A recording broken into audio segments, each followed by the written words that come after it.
Good morning. This is the Cowboy State Daily Morning Show with Jake. The new way Wyoming wakes up.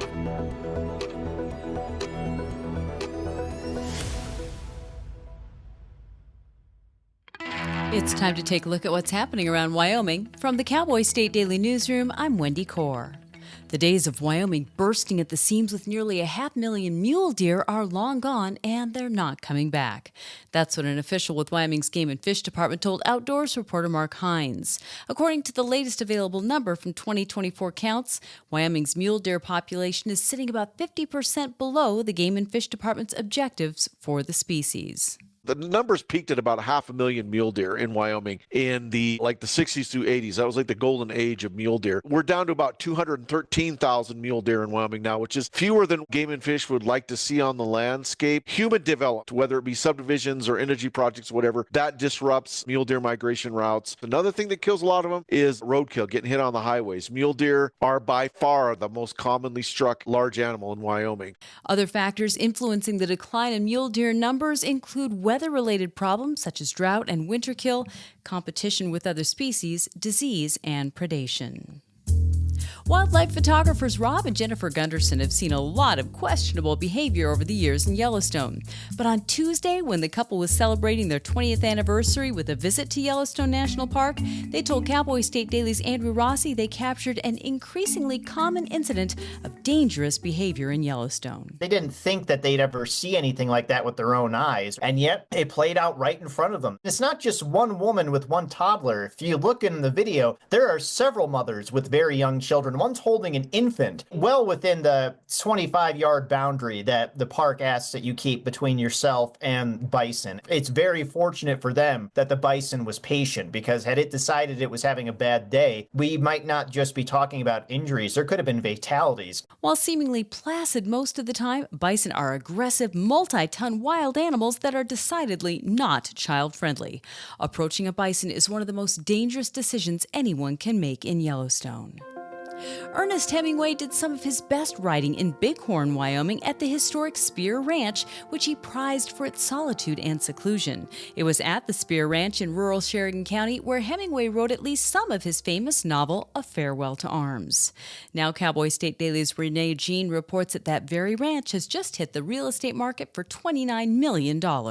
The ranch itself is a really, really cool place. This ranch was formed in the late 1880s. The main house is the original house. So a lot of history on this property in a really cool place. It's just beautiful. The picturesque Bighorn Mountains are just to the south and west of the ranch, rising to 11,000 feet, while the Little Goose Creek meanders through the property.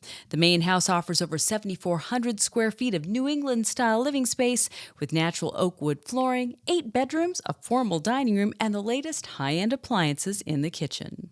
I'll be back with more news right after this. The Wyoming way of life. There's nothing like it. And no financial partner like your local cooperative credit union to help you live life the way you want to. We help you save for a brighter future, borrow for your dream home, start your small business.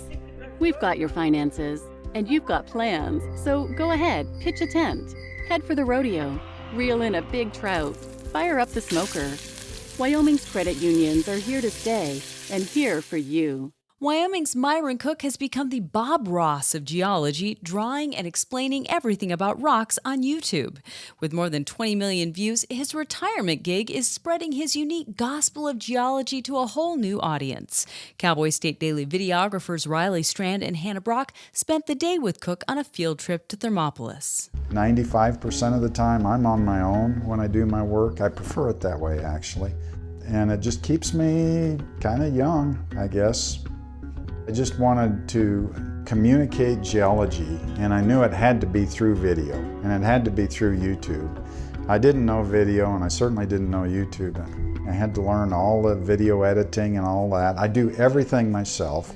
63-year-old Myron Cook is one of Wyoming's most prominent YouTubers. He grew up in Wyoming, but spent decades around the world as an exploration geologist in the oil and gas industry. Now, his retirement is spent drawing millions of views on his geology videos. While exploring the Hot Springs State Park in Thermopolis, his process unfolds, part science, part storytelling. You can watch the full video at cowboystatedaily.com. And while you're there, get your free digital subscription to Wyoming's only statewide newspaper by clicking on the daily newsletter button. I'm Wendy Core for Cowboy State Daily.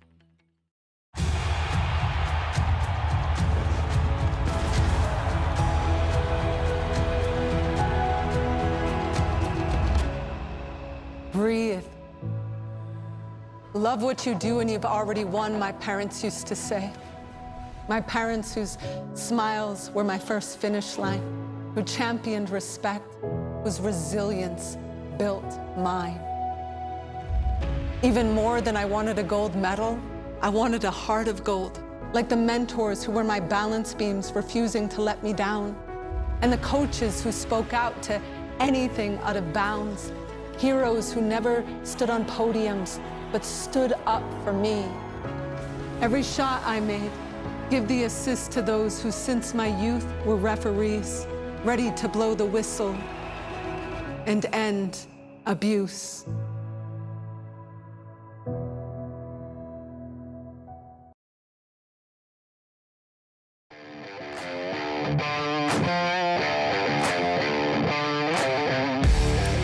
Cowboy State Daily Show with Jake on a Monday, June 9. Gas Station Graveyard in Pine Bluffs is a loose museum of sorts full of historical relics, exploring all that what Wamsutter, Wyoming has to offer.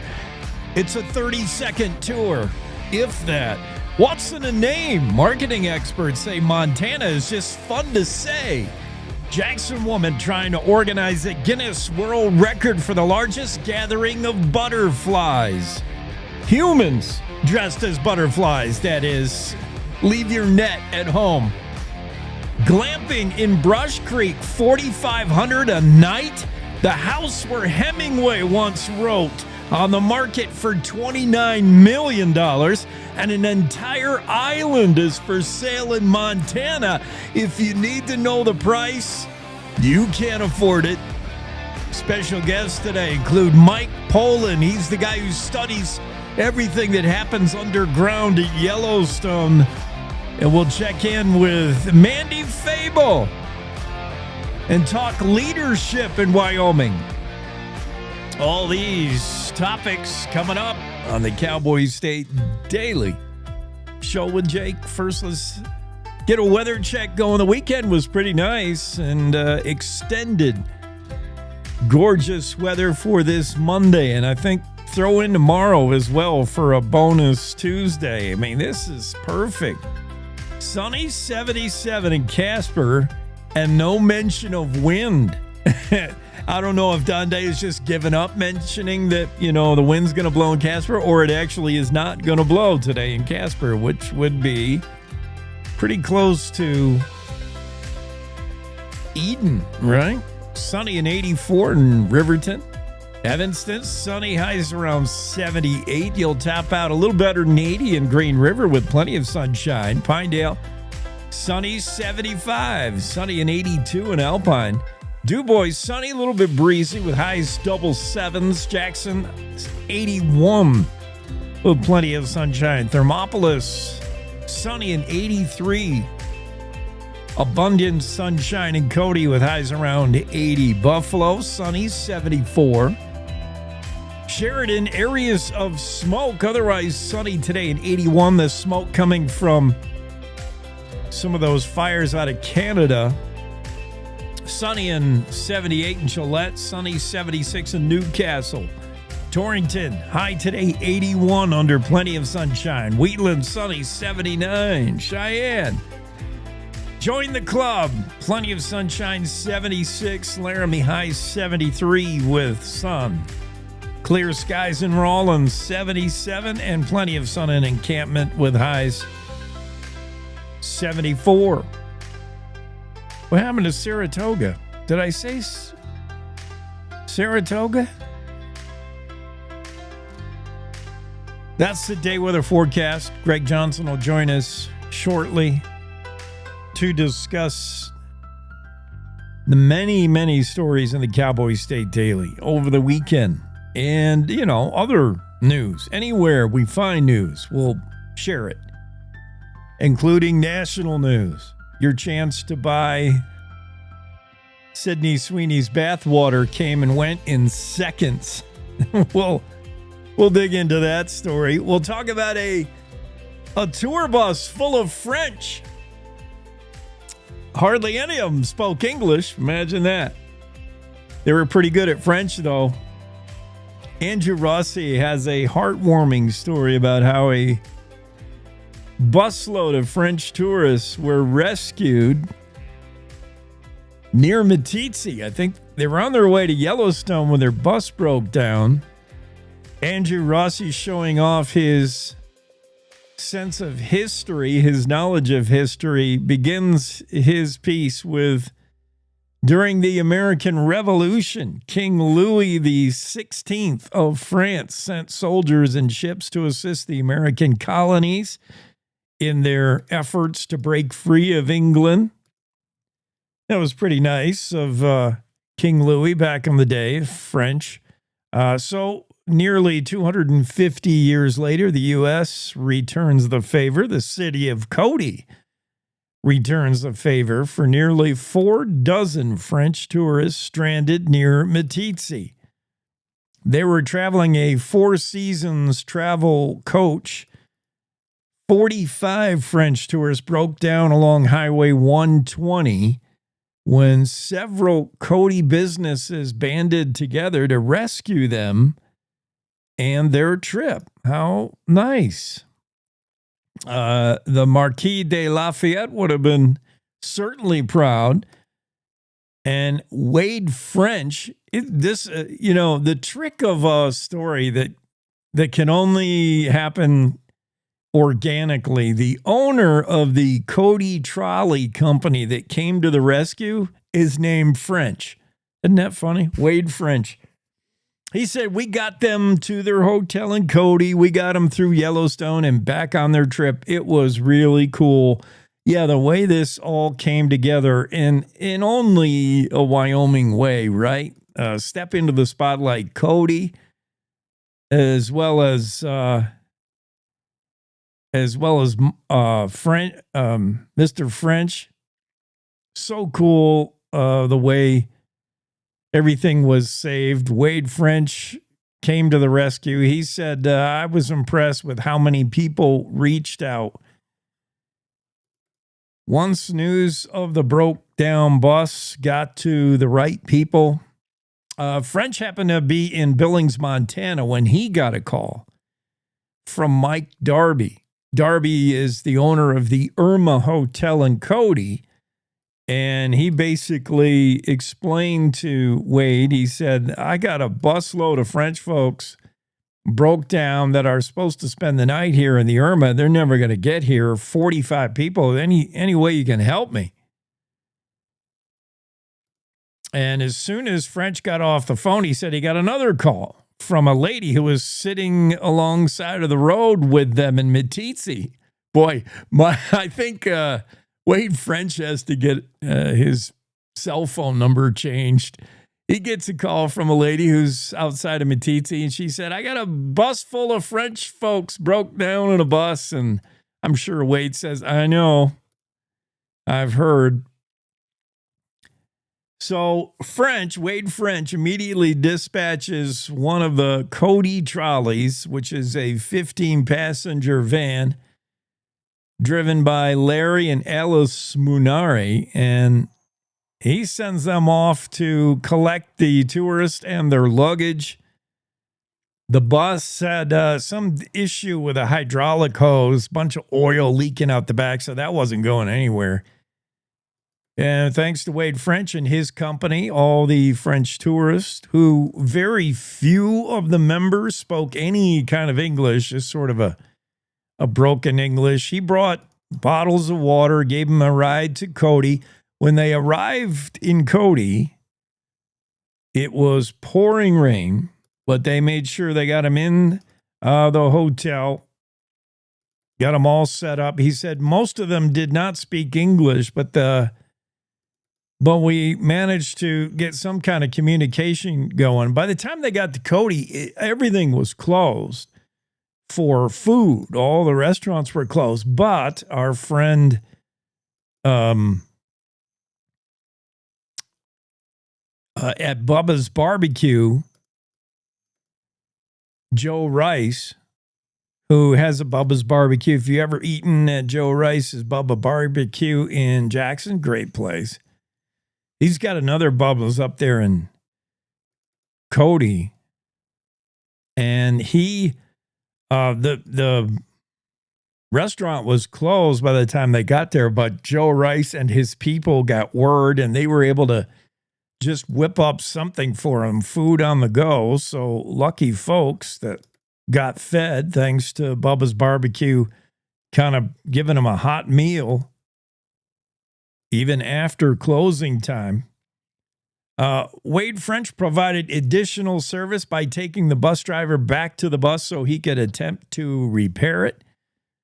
And that right there, I mean, there was the bus driver of the French tour bus said, can I get an Uber back to the bus so I can see if I can fix it? And they said, man, we haven't invented Uber yet in Park County, Wyoming. I'll just give you a ride in my pickup. Said, I think it was Wade French. Somebody gave him a ride to pick up back to the bus. Meanwhile, the next day, all the French tourists were scheduled to visit Yellowstone. And there was, of course, no transportation to do that. The bus was not fixed. So here comes some more folks stepping up.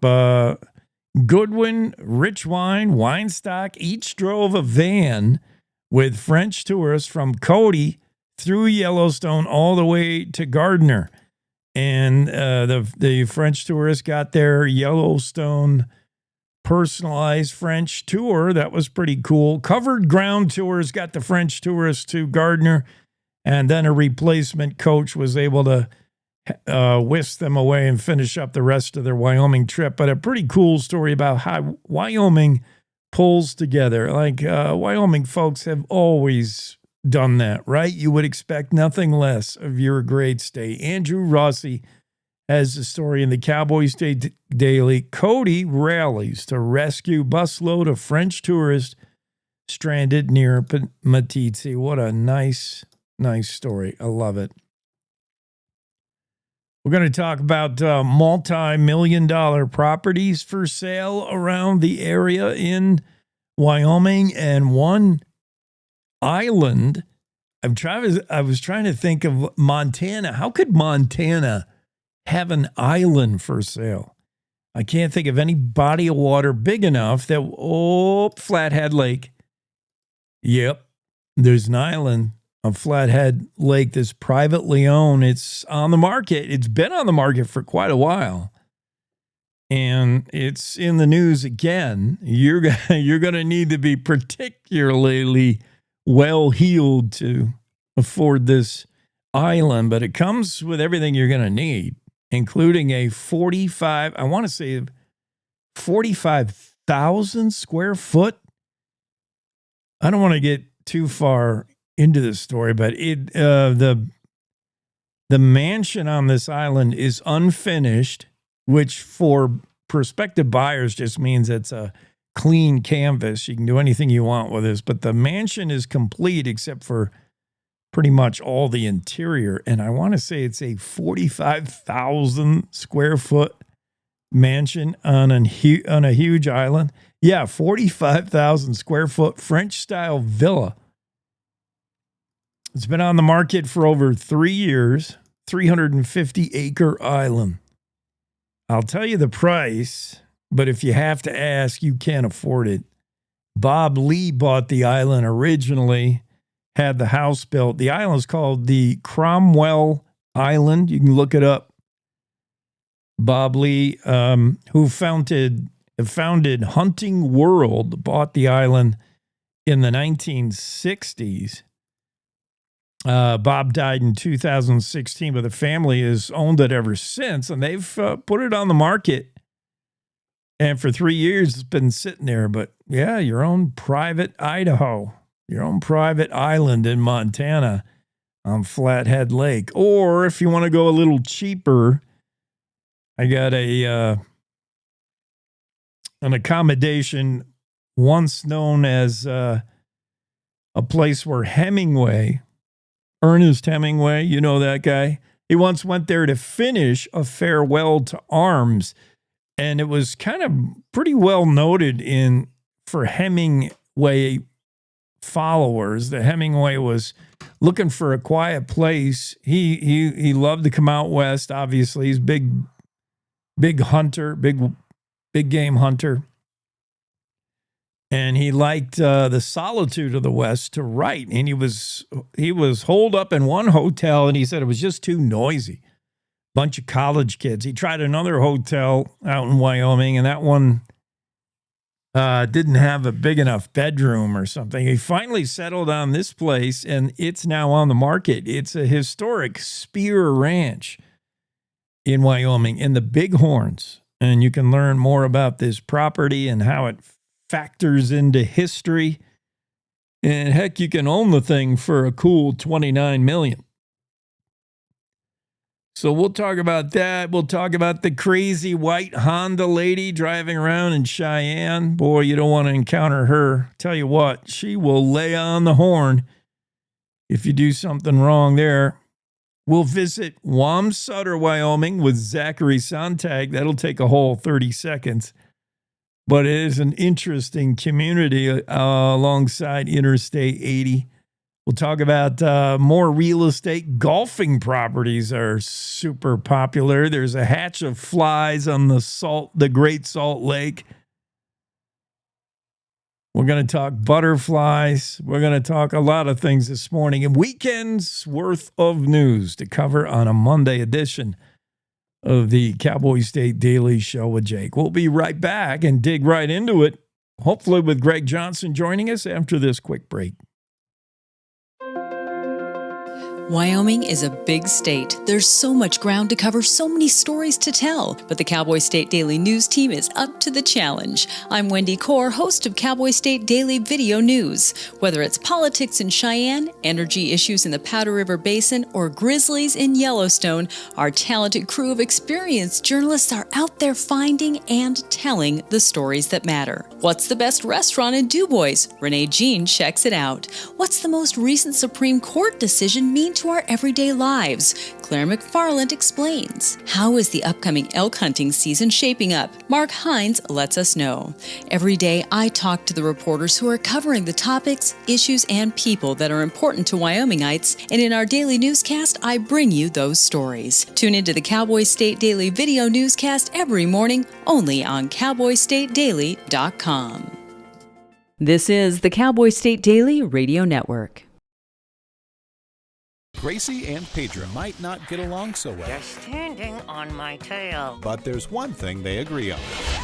There's a right seat for everyone. Oh, that's the good stuff. Whether you're a dog, Hold on, Pooch. a cat, a fish, or a rat. And I'm a ferret. Be sure to travel safe. How can you be so sure? I'm absolutely positive. On your next adventure, make sure your children are in the right seat for their age and size. Get it right at nhtsa.gov/the right seat. Come on! Go, Diane! Yeah, keep it going! Yeah! Go, honey! If you love them enough to drive an hour to cheer them on as they get beat 11-0 in the rain, then surely you'll check nhtsa.gov/the right seat to make sure they're correctly buckled in the back seat. Throw that ball, Diane! Woo! You got this! So as a technical sergeant, E6. I served in Vietnam in 1969. I am a U.S. Army veteran. Have you ever helped a fellow veteran? Of course. Yes. Try to always be there for each other. I do my best reaching out to my brothers and sisters in arms. Have you ever asked for help yourself? It's always tough, right? I can't say that I have. I mean, If you don't have someone to kind of help you guide those thoughts, it can be really bad. Eventually, you just can't deal with it on your own. I guess it's a part of the military too, right? Service before self. It was drilled in, service before self. And you start to question, maybe people would be better off without me, When you realize that you're not alone, once you take that first step, there's so much support.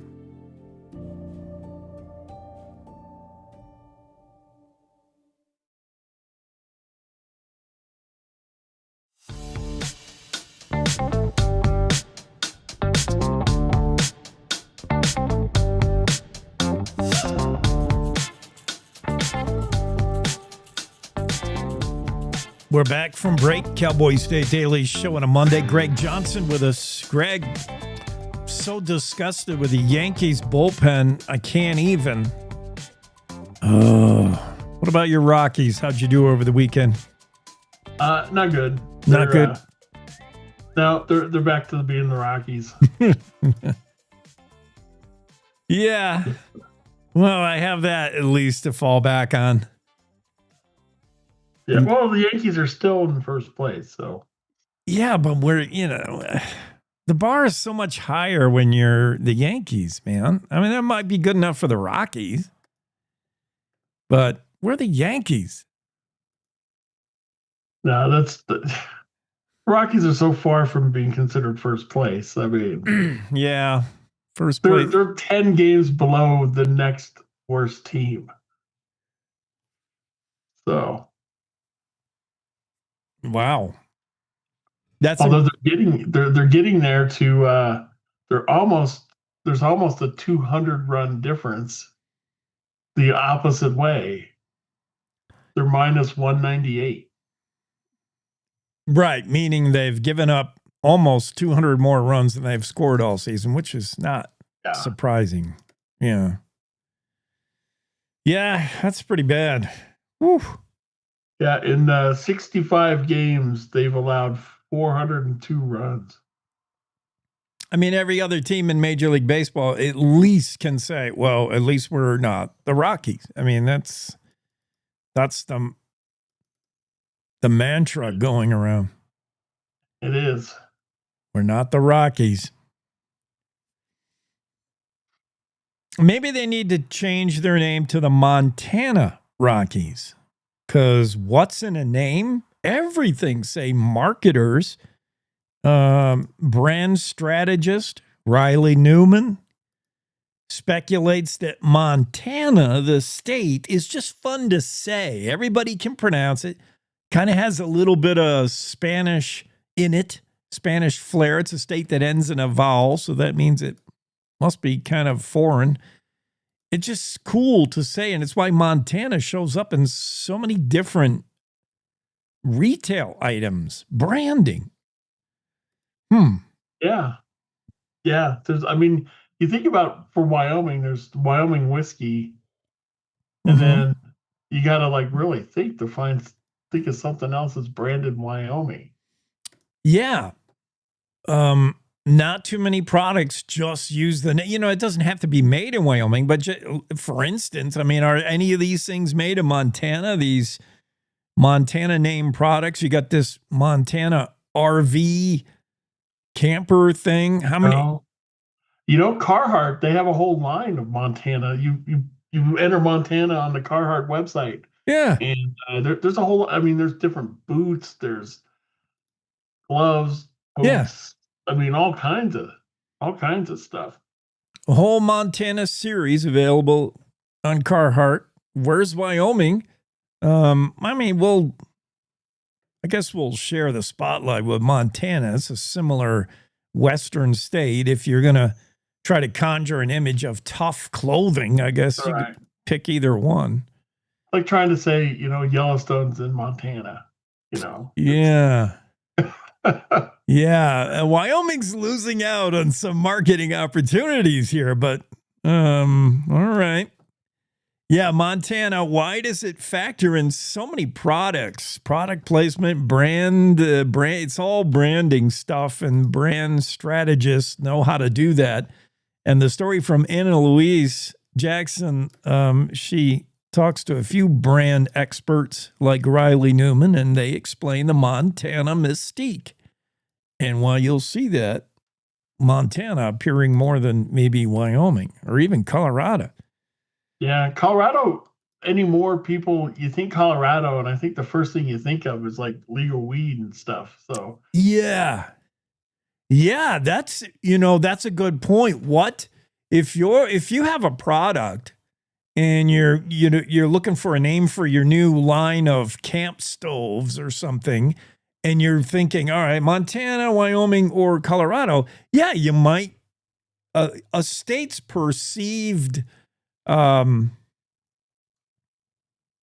thing, I don't know what you would call it, but whatever that current image conjures could work against them or for them. And for Montana, they got a lot of positives, I think. Colorado has that one big negative, and that's all the hippies smoking pot. And it was enough to turn off marketers who say, maybe not. Idaho has, crazy skinhead anti-governments. You might stay off of that. Wyoming, I don't know that we have a negative association, really. no, just people who think it doesn't exist. Right. That is so popular. Yeah, still people who think we're fake. Well, just this weekend, I saw a photo. I think it's an old photo, but I saw someone who posted some photo of this guy standing on Cloud Peak, the top of Cloud Peak, wearing a T-shirt that says "Wyoming doesn't exist." How does that persist still? Because, I mean, you can own a piece of Wyoming for a cool $29 million. You can own a ranch. Maybe it's people's wishful thinking. I don't know. Well, there's no figuring out people. We've learned that. But you can have some of Wyoming. How about Wyoming's historic Spear Ranch? Once famous for a place Big Papa went. Ernest Hemingway, when he needed the solitude to finish A Farewell to Arms. He tried a few places, just like Goldilocks. One place was too loud. One place was too small. And he finally settled on the Spear Ranch. It was perfect. Isn't that a cool side story if you wanted to own a ranch that has a little background? Absolutely. Well, people pay big bucks to stay in Stephen King's room at the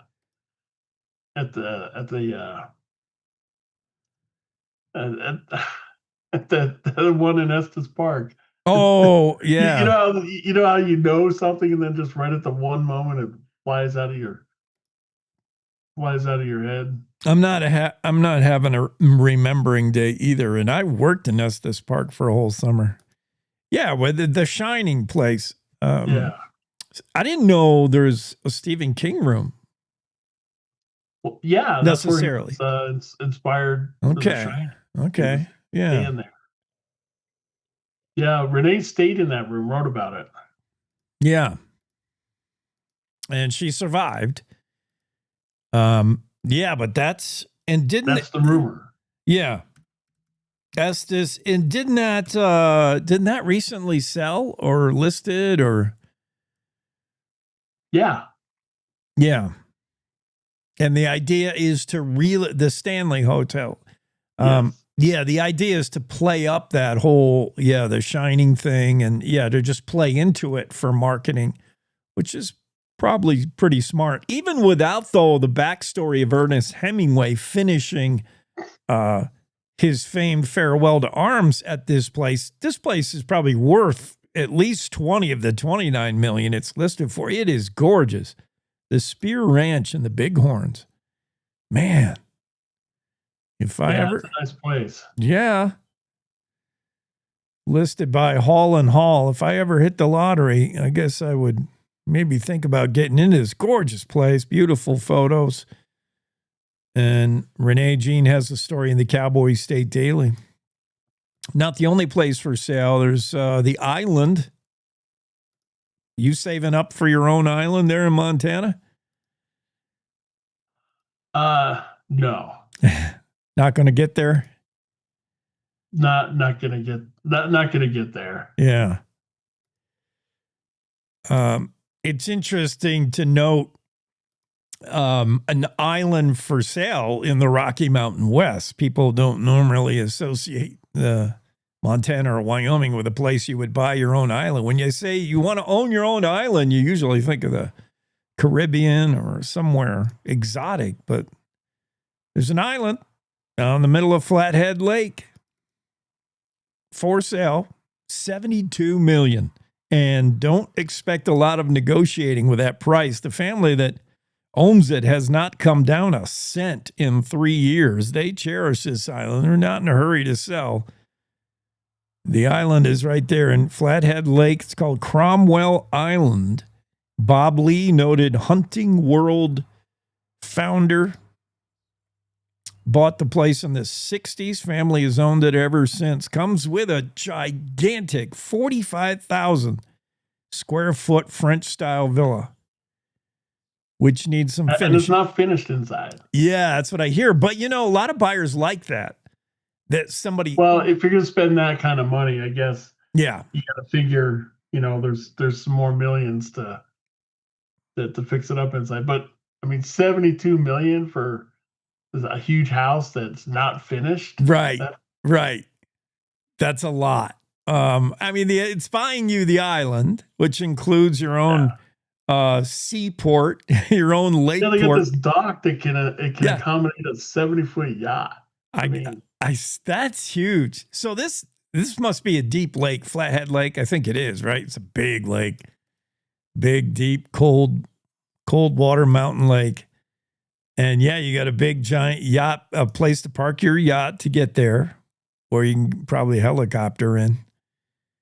It's listed, 72 million. Who has the listing? Hall and Hall. Hall and Hall, yeah. McDavid said 72 is the number. He said Ann Lee, who is the surviving wife of Bob, said she's not been willing to drop that $72 million price tag. But yeah, I think a lot of folks, unless it had a backstory like Stephen King once stayed there or Ernest Hemingway once rode here on his old typewriter, there's no backstory like that. It's just Bob Lee. So I think if you bought a gigantic French style villa, you would like a clean canvas to start with. So I think the fact that it's unfinished is not a negative. It's just, do you want to own an island in Montana? I don't know. Somebody will. Yeah. It's been on the market for a while. Yeah.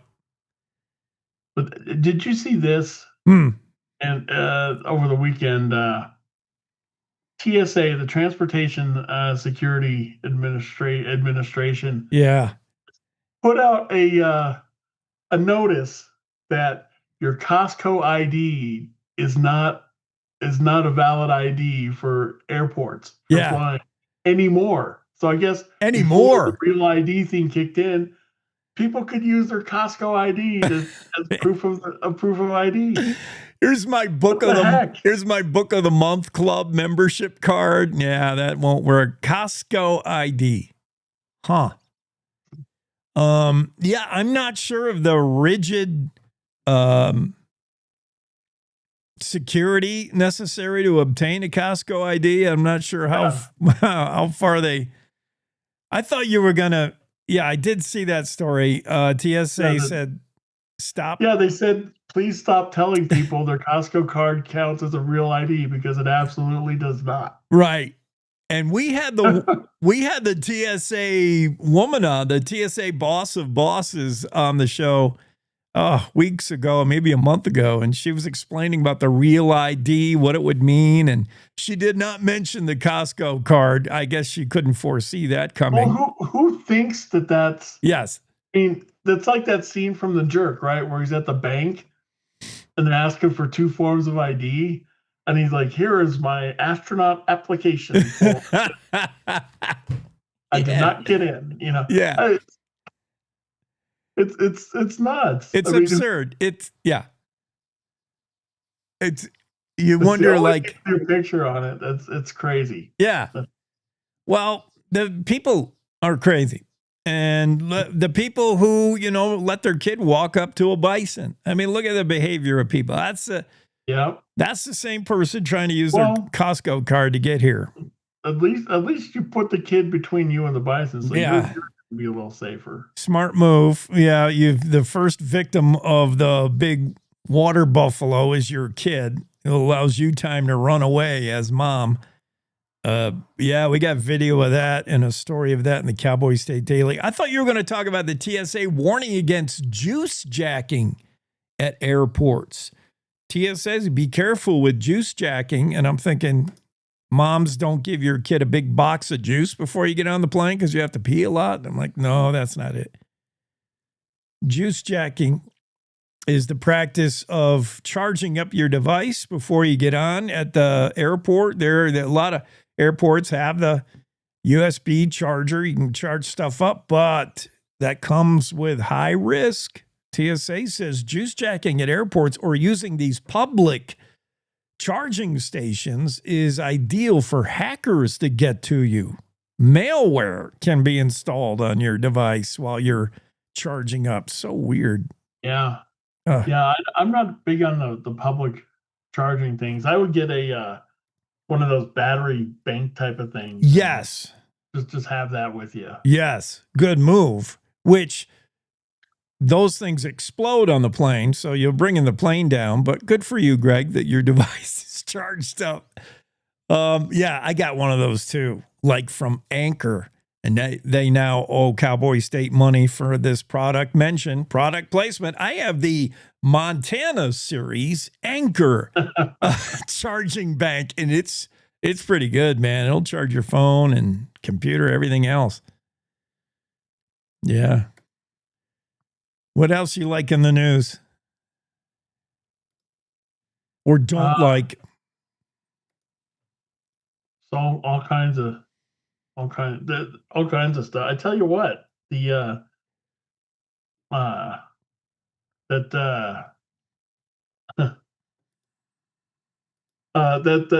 a little story about this UPS was telling this guy that they lost a package. I guess it's his son's guitar. I saw that. They're like, oh, we lost it. And then the guy sees it on sale online, like eBay or something. He's like, look at it. You got to be thinking, what the heck, man? That's so bad. People are just like stealing your packages and selling the stuff online. UPS said they lost it in a warehouse fire. It was a complete or some kind of wildfire. It was destroyed in recent wildfires. Yeah, and then the guy sees it turn up on eBay. Dog ate it, all that stuff. Yeah, that sounds like a bad actor wearing brown. And then UPS wouldn't admit, okay, yeah, somebody stole it. Obviously an employee stole it. I mean, yeah, that's tough. That's a tough one for UPS, big corporation. I'm sure they have to deal with a few bad actor employees here and there, and I'm sure they try to make good when they can, but I don't know. Maybe they'll explore it more now that it's become news. They'll take it seriously. The guy said they told him it burned up in a wildfire, that it fell off a truck, it fell off a train. Oh, so they've concocted a few different scenarios. Okay. Right. They're trying to cover. Fell off a truck, isn't that what you talk about stolen goods? Oh yeah. Something fell off a truck. It's the first thing you tell investigators when they go into your basement full of iPads. Oh yeah, it fell off a truck. Yeah, that's how the whole mafia has come into being. Stuff that fell off a truck. Absolutely.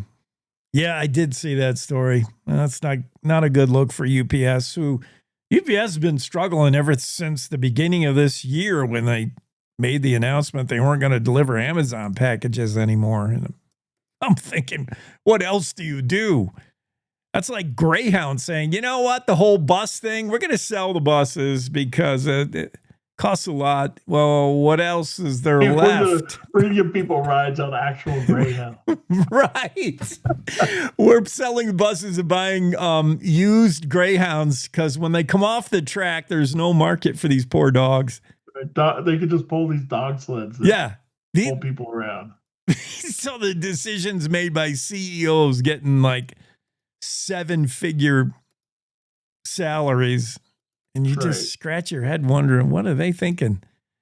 And you can use your Costco ID to get on one of those. Oh yeah. It's okay on the Greyhound. They're happy to have anyone. I think you can book your trip at Costco. Actually, yeah, that should be some kind of corporate merger. We could help both companies out, Costco and Greyhound. Dread. If they start doing that, we need a residual. We'll still wait for that check along with the one from, what did I just sell earlier? I forgot already. Montana branded something. Yeah. This is the way this is my OnlyFans account. Okay, we got to take a quick break. Greg, what are you doing? I'll stick around. Okay, good. More with Greg Johnson, more with the Cowboy State Daily Show after this. Want to stay in touch with what's happening around Wyoming? I'm Wendy Core, host of the Cowboy State Daily video newscast. From Mountain View to Upton, from Jackson to Cheyenne, our reporters are out there finding and telling the stories that matter. Every day, I talk to the talented journalists who are covering the topics, issues, and people that are important to Wyomingites. And in our daily newscast, I bring you their stories. Tune in to Cowboy State Daily video news every morning, only on CowboyStateDaily.com. You're listening to the Cowboy State Daily Radio Network.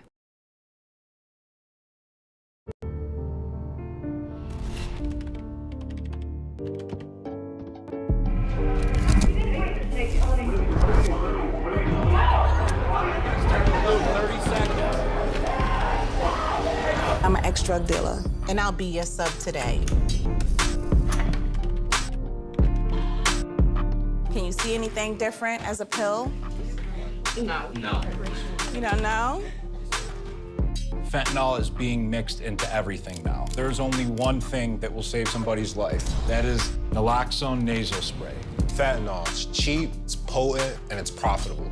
Why would drug dealers put a lethal dose of fentanyl in drugs if they know it's so harmful? Really just all about the money. I just didn't realize that one pill could change your whole life. More kids should know.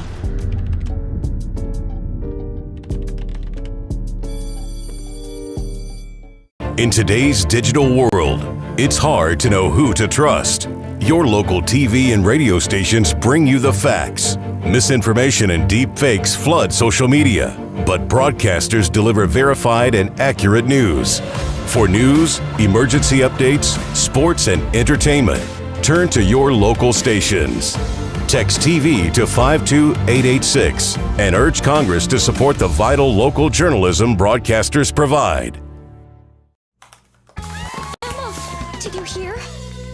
Todd's in the hospital. Who's Todd? He got a collapsed lung from vaping. He thought it was cool. Not cool.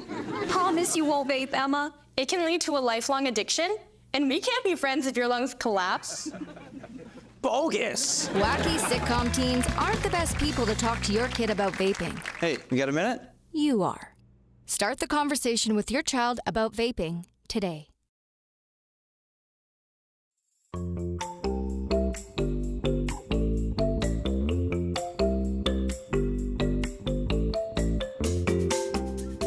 Back to the conversation with Greg Johnson. Greg, the president has sent or is trying to send National Guard troops to the LA area. That's over immigration protests. Los Angeles just seems to be a hotbed for these kind of violent protests that get out of hand. Remember Rodney King? LA just seems to be a place where the have-nots get really jealous living so close to the haves, like the whole Hollywood. And whenever there's a chance for an uprising, they take full advantage. Like, time to start looting. Time to break into stores and run away with a TV screen. LA's just on the verge of something. Yeah, with the governor dared him to come get him. I've got a friend who works at the LA or at the Orange County Register, and he's covering things, so he keeps posting about it. But yeah, it's crazy. It's nuts. I don't get it. I know immigration is a huge issue. It's a touchy issue with a lot of people. Maybe I just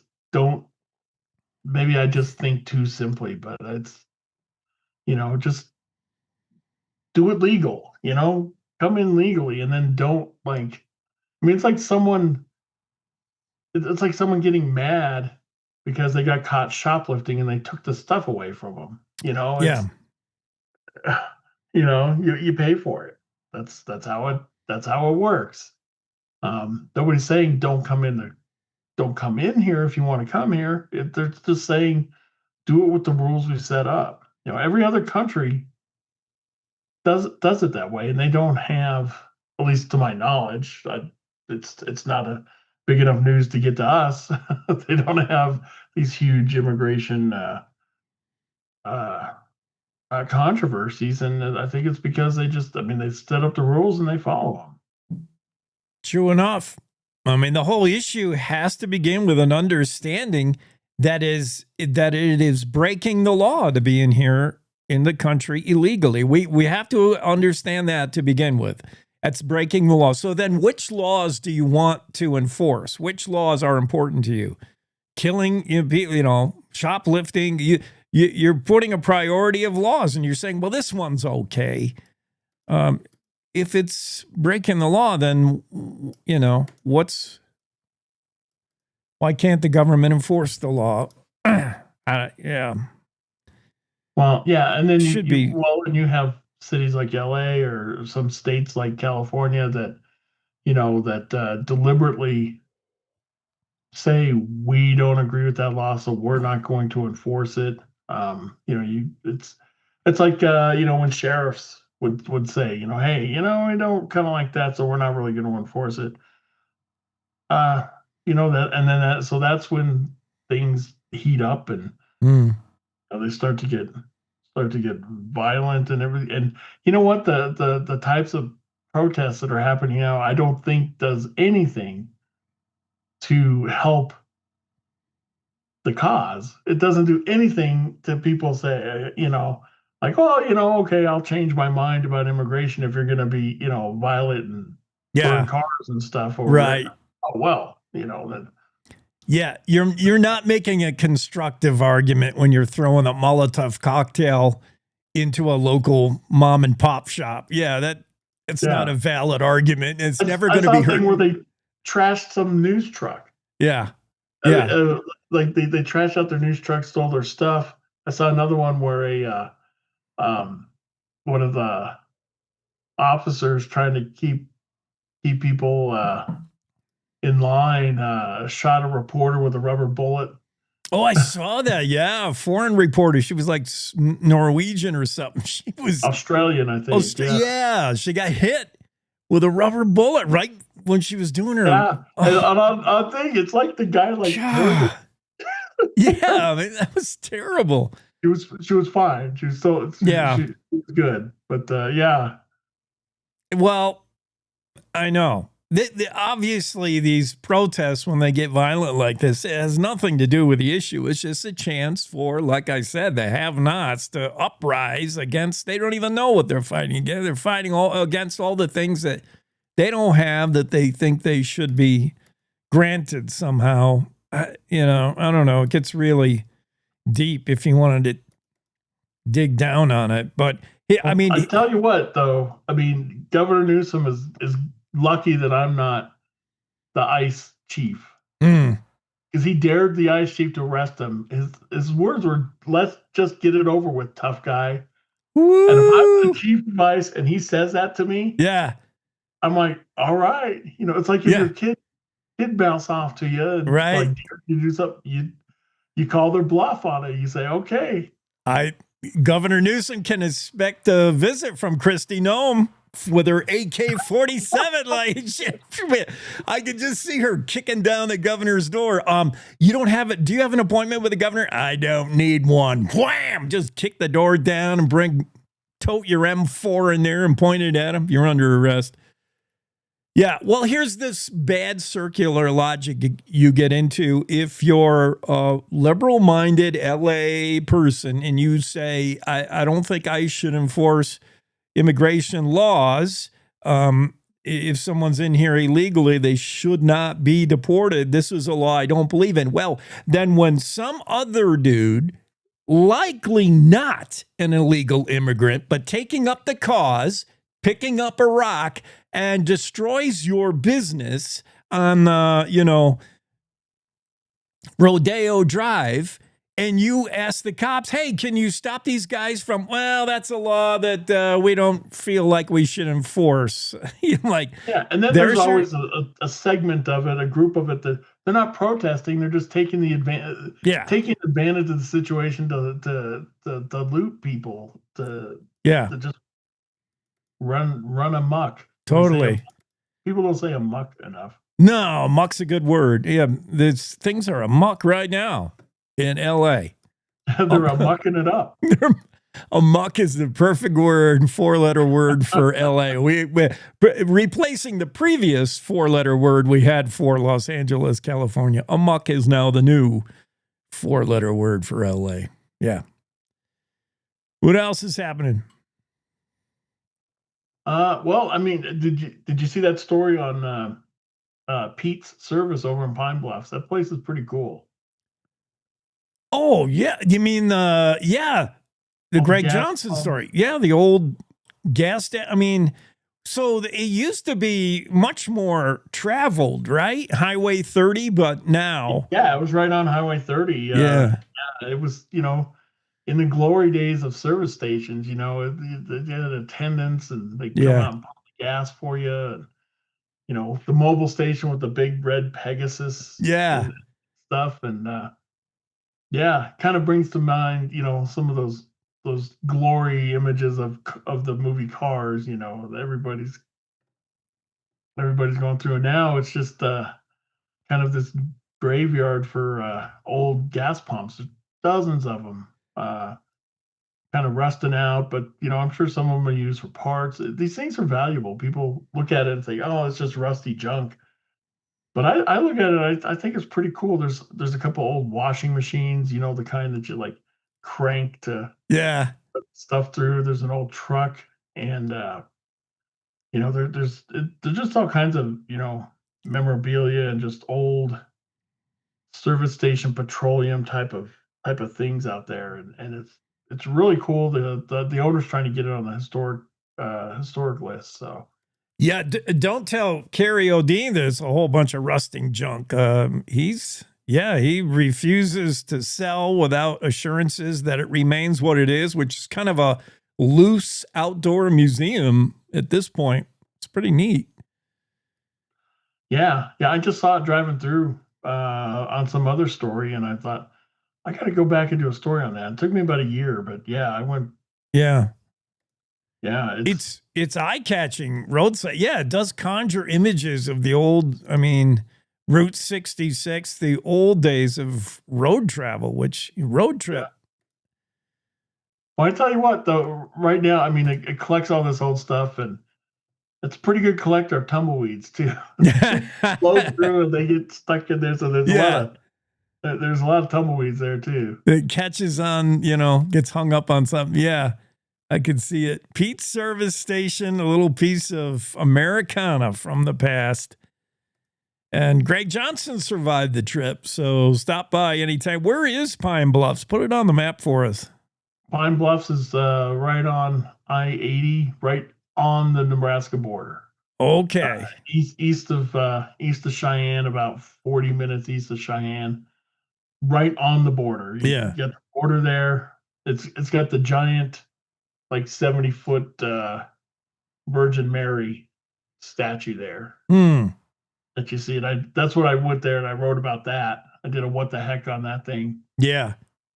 What an interesting place. Pine Bluffs. And check it out for yourself right there in the lonely Interstate 30 Pine Bluffs. Pete's service station, a relic of the past. Just like you and I are going to become, Greg. Yep. I'm already a relic of this morning. Thanks, buddy. Have a great Monday. All right, see ya. Cowboy State Daily Show continues. Right after this top of the hour news break from many of our affiliates. See you on the other side. It's time to take a look at what's happening around Wyoming. From the Cowboy State Daily Newsroom, I'm Wendy Core. The Trump-endorsed One Big Beautiful Bill Act, U.S. House Resolution 1 of 2025, would extend the 2017 personal income tax cuts and instill other tax provisions, but could add at least $3 trillion to the nation's long-term deficit.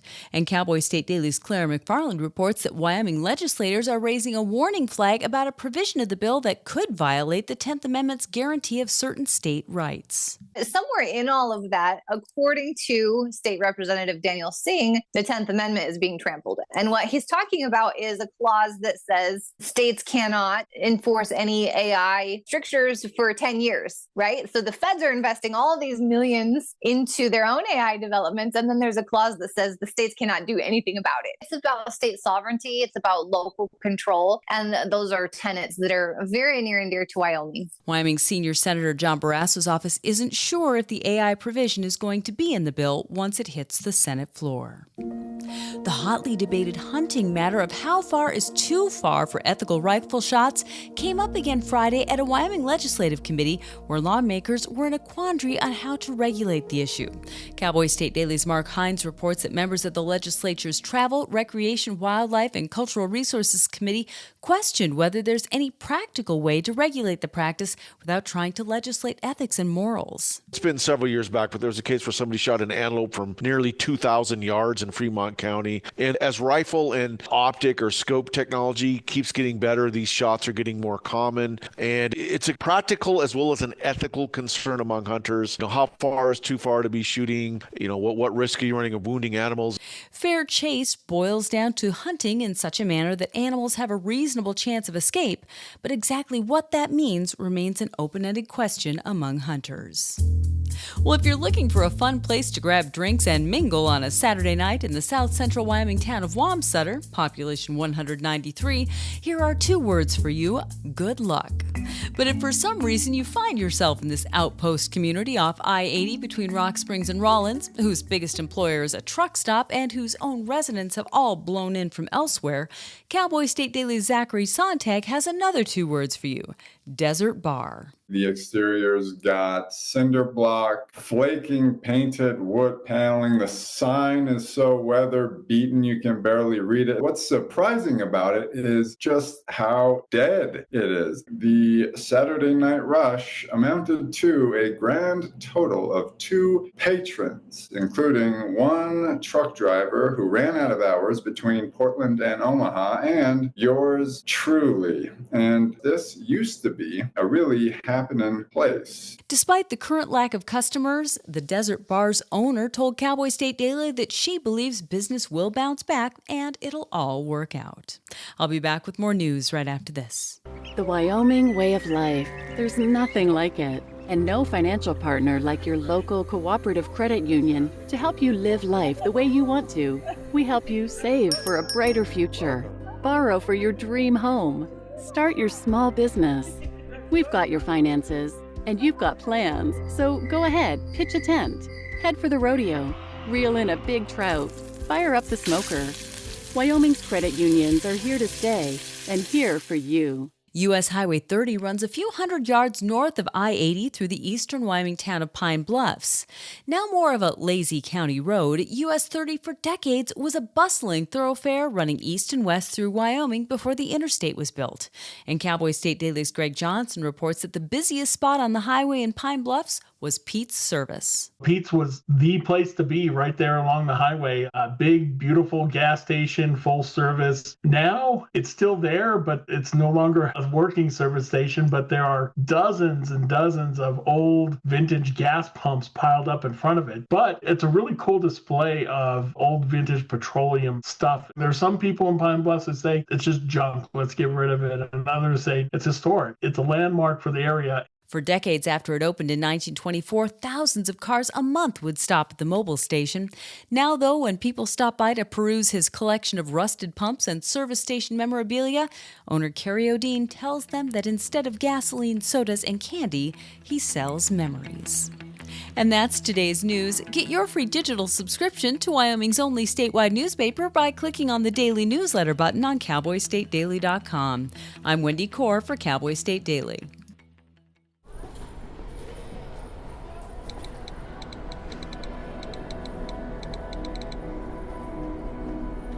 Some people judge a book by its cover, and if you're not what people are looking for, you're kind of like a reject.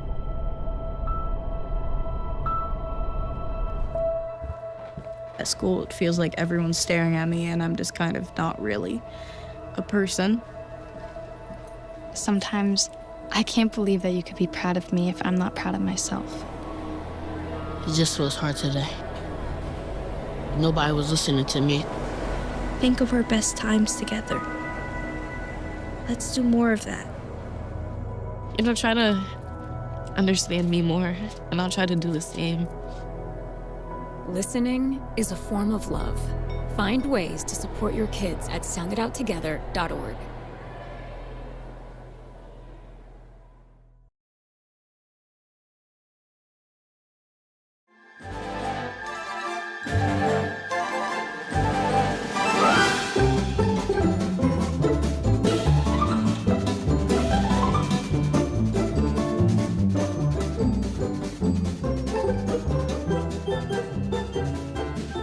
All right, kids, pile into the station wagon. Somebody grab the dog and let's hit the road around the way to Wamsutter, Wyoming. Looks so beautiful in the postcards. Can't wait to get there. Wamsutter, Wyoming. Yeah, there ain't much to it. If you've been there, you know. If you know, you know. And Wamsutter is just kind of place like a sagebrush. Like a, what do you call the things that, tumbleweed? Yeah. Wamsutter is the tumbleweed capital of the world, maybe. Not that there are a lot of tumbleweeds, but it is out there in the sagebrush. It's just Wamsutter evokes images of tumbleweeds as the only reason you would be in Wamsutter. You're blowing merrily along down the road on your way to somewhere more important than Wamsutter. And somehow you just get hung up on something in the town of Wamsutter on I-80. 1 minute you're rolling along at 80 miles an hour, and the next minute you're stuck in Wamsutter waiting on a fuel filter to be replaced, waiting on a tie rod to be repaired or something. The only reason Wamsutter exists, basically, is it's somewhere somebody broke down or had to stop on a long I-80 drive. Wamsutter is uniquely placed. That's not how it originally got there. Originally, Wamsutter had some importance. Oil and gas still big in the Wamsutter area. A lot of folks head to the oil fields, head out north to go work in the oil fields. But Wamsutter has history on why it came to exist way back in the day, but those reasons are long gone.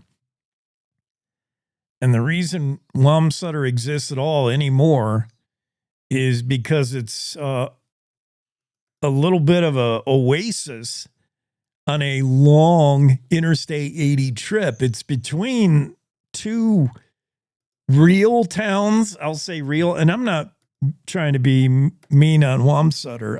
I've been there. I love Wamsutter. It's cool. It's unique. I wouldn't choose to live there, but it's interesting. It's between Rawlins and, boy, you got to go all the way to Rock Springs before you find anything else. And that stretch is, how many miles is that? That's a long way. Let's see. Rawlins, directions to Rock Springs. That is a stretch of nothingness on Interstate 80. That's, I'm doing the 108 miles. Take you about 90 minutes doing 80 miles an hour, right? If you did the math.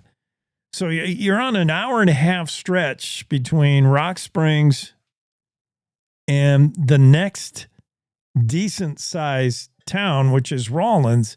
And man, anything can happen on that stretch. I mean, there is nothing. And uniquely situated, kind of almost in the middle, is Wamsutter. So if you were to have an urgent requirement to visit a restroom, if you were to have some kind of tire problem or some kind of breakdown, I mean, Wamsutter is unique in its placement.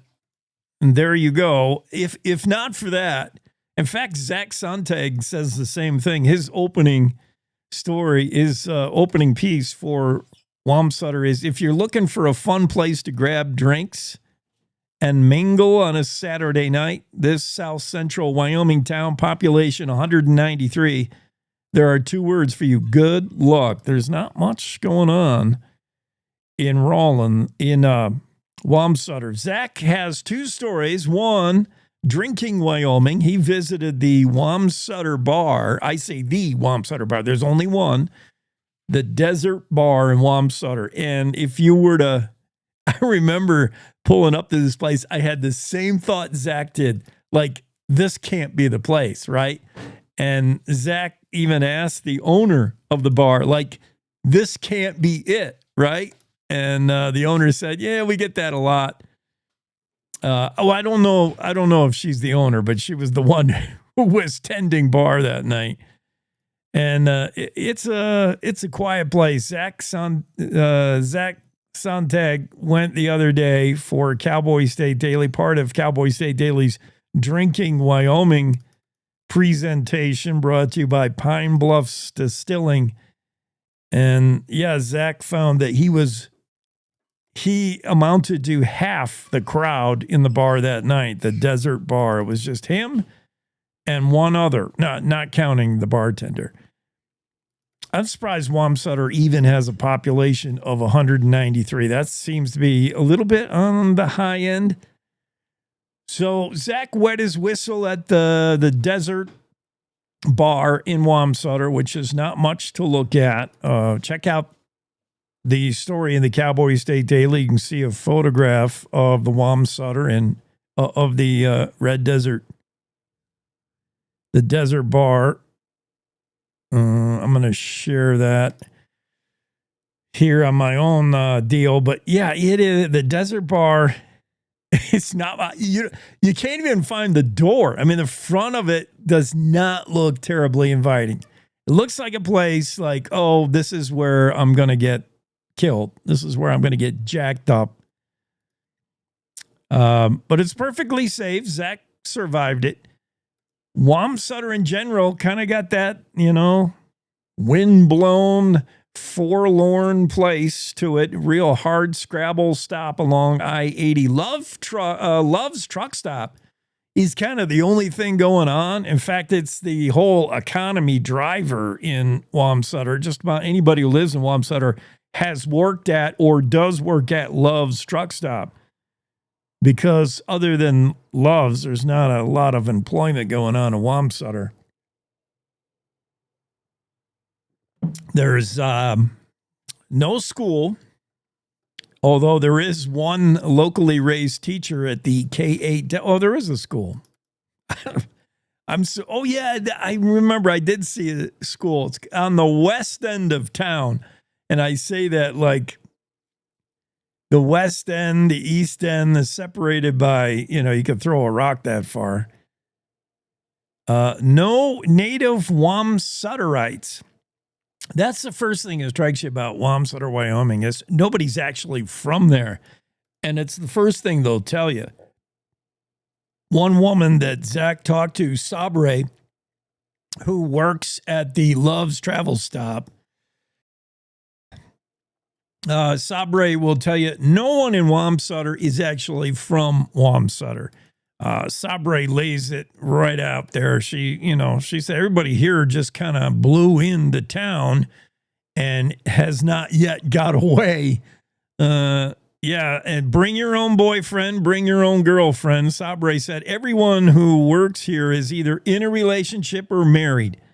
And they all think that somebody else is sleeping with their boyfriend or husband or girlfriend or wife.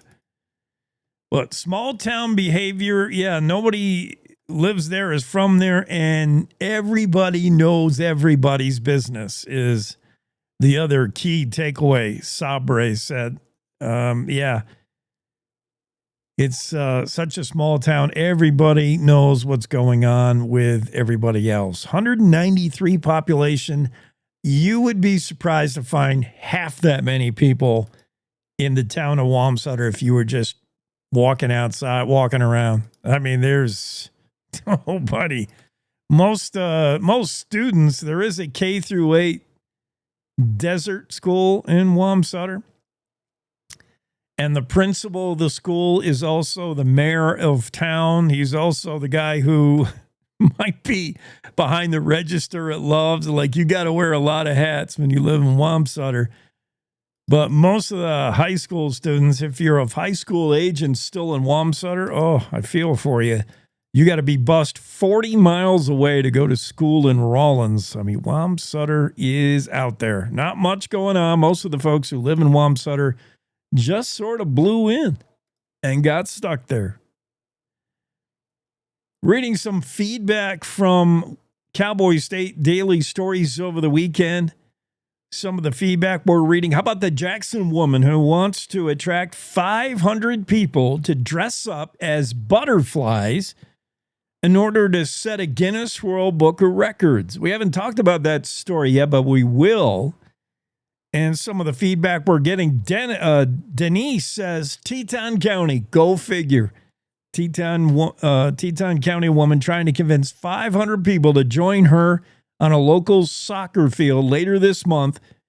She advises wear long underwear and butterfly wings. She's trying to set a Guinness World Book of Records for the most people dressed as butterflies. Teton County, go figure, says Denise. Deborah also chimes in, Deborah Harrison, and she said the original owner of Pete's, and that's the story about Pete's service station we just talked about a little bit ago with Greg Johnson, right there on U.S. Highway 30 in Pine Bluffs, Wyoming. Pete's service station, once a bustling stop along U.S. Highway 30, but now the 100-year-old mobile station, actually 101 years old, let's not shortchange it, is little more than a gas pump graveyard these days. People don't travel U.S. Highway 30 for the most part. When they're going east-west, they choose Interstate 80. So at one time, a bustling service station. Today, just a collection of museum relics, some old gas pumps, man, from the day and other stuff. But Pete's, the original owner, where it got its name, is Deborah Harrison chimes in on the story, heard feedback. And Deborah said the original owner of Pete's was my great uncle, Pete Carlstrom. And he would be known for putting this mobile station on the map. So, Pete Carlstrom, tip of the hat to you. And thanks, Deborah, for sharing that info. That's pretty cool. More feedback from the stories. How about our own show? Larry chimes in and says voting in stupid doesn't work. I think he's talking about Governor Newsom in California. Judy says, good morning. Good morning to you, Judy. And Zuby checks in. She says, Wamsutter is the barb in the I-80 wire through Wyoming. Yeah. Good point. If Interstate 80 is a stretch of barbed wire, Wamsutter would be one of the barbs until you got to the next barb. I don't even know if it was qualified as a barb. The barbs are Rawlins and Rock Springs, and Wamsutter is just somewhere between there where an antelope might think to duck under the wire and go through and probably not stick around. Yeah, I'm not sure how to best define Wamsutter other than it's just a blip on Interstate 80 that you blow into and get stuck in, kind of. We'll see if Don Day can forecast some micro weather for Wamsutter. Don, we were talking about Wamsutter and why anybody might be there for any given amount of time. I guess the time it takes to wait for your tie rod replacement to come or a tire replacement, you're usually broke down a Wamsutter for a day or two, and then you get out. But there are 193 people, apparently, the population of Wamsutter, who choose to actually live there on purpose. And I've never seen an actual forecast for Wamsutter. I see the day weather forecast includes many communities across the state, but not necessarily Wamsutter. No, I mean, I just like saying Wamsutter. It just rolls off really nice. Who does it's in the Wamsutter is smack dab in the middle of the Red Desert. So, it's your classic cold, high desert is what it is. But they, anybody that's driven through on I-80 through Wamsutter in the winter can certainly share with you some harrowing stories, I'm sure, because that's an area where you can get a lot of drifting, a lot of blowing snow, and the way the weather changes between Rawlins and Wamsutter and Rock Springs, I mean, you drive through everything all the way through there. So it's a very challenging weather environment for sure.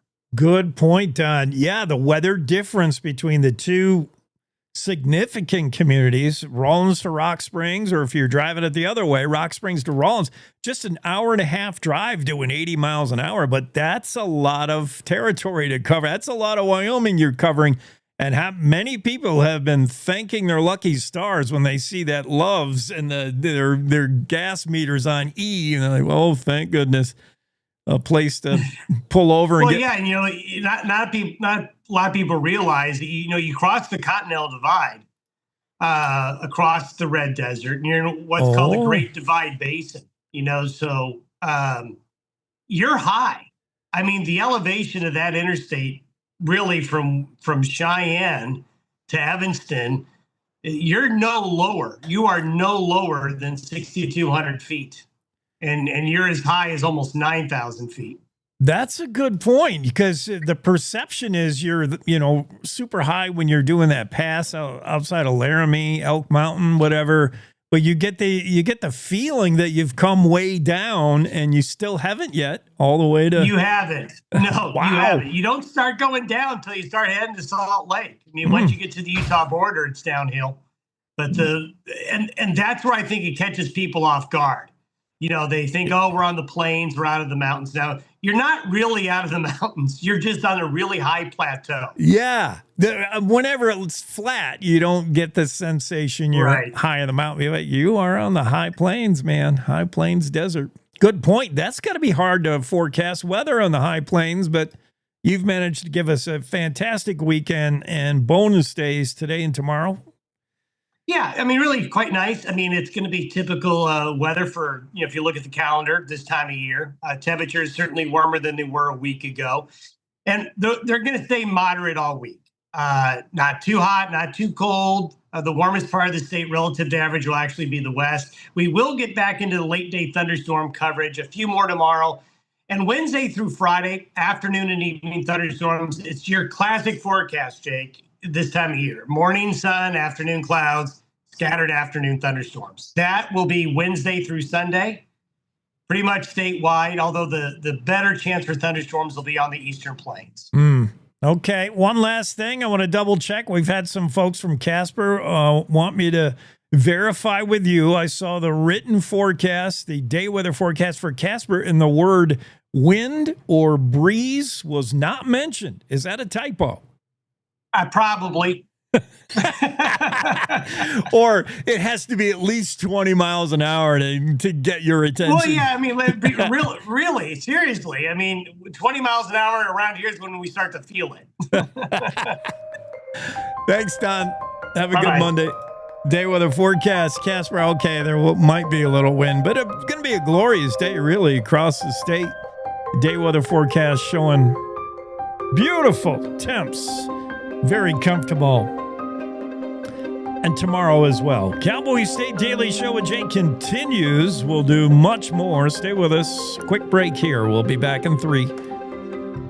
To the Teton Range, Cheyenne to Sheridan, Rawlins to Ralston. Cowboy State Daily Morning Show covers the state like no other radio show or podcast. We love Lovell. We're eager to share the stories of Story Will Crow About Crowheart and Yodel Over Yoder. Whether you make your home in Sweetwater, Chugwater, Powder River, or Green River, the Cowboy State Daily Morning Show will make you feel right at home. Jeffrey City, Atlantic City, we see you. Little America, Big Piney, you're on our radar. Howdy, Wapiti, Meeteetse, Shoshone, 10 Sleep, good morning. Welcome, Torrington, Riverton, Wheatland, Lusk, Lingle, Lander, Timber, Casey, Kerwin, Moorcroft, Mountain View, Moose, Fort Bridger, Fort Laramie, Fort Washington, Hannah, Hudson, Hewlett, Dayton, Daniel, and DuBois. We are east of Weston, west of Midwest, north of Newcastle, and south of Sundance. Border to border, we love Wyoming and every one of its communities, bar none.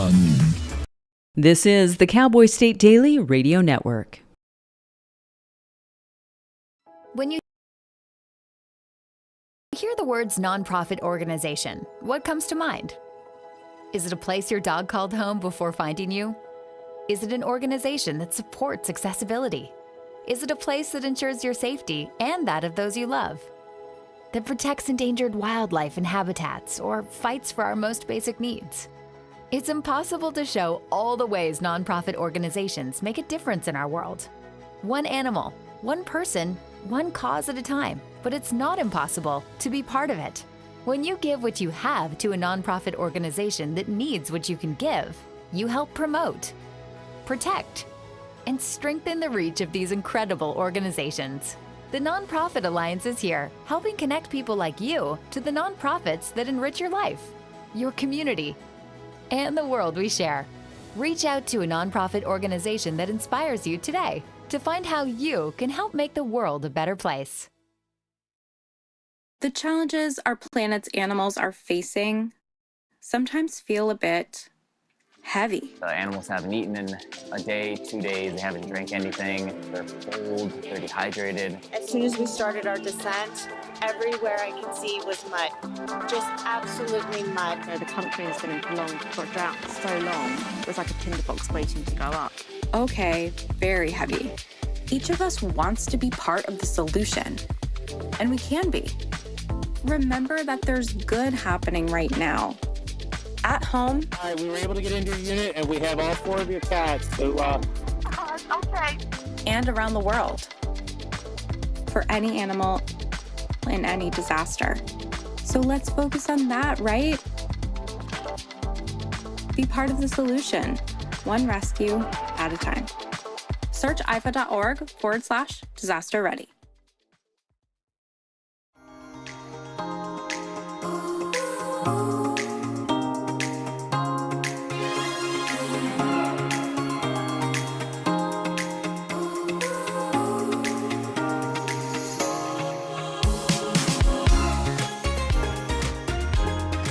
I want to dig into a couple of stories here. For starters, let's go to Renee Jean, Cowboy State Daily. Renee's got a story about Brush Creek Ranch. They're doing the glamping thing, which has become super popular.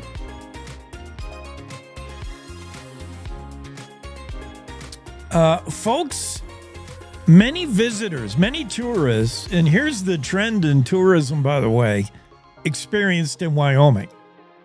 Tourists are coming to Wyoming to visit, and expecting or anticipating or wanting a outdoor experience.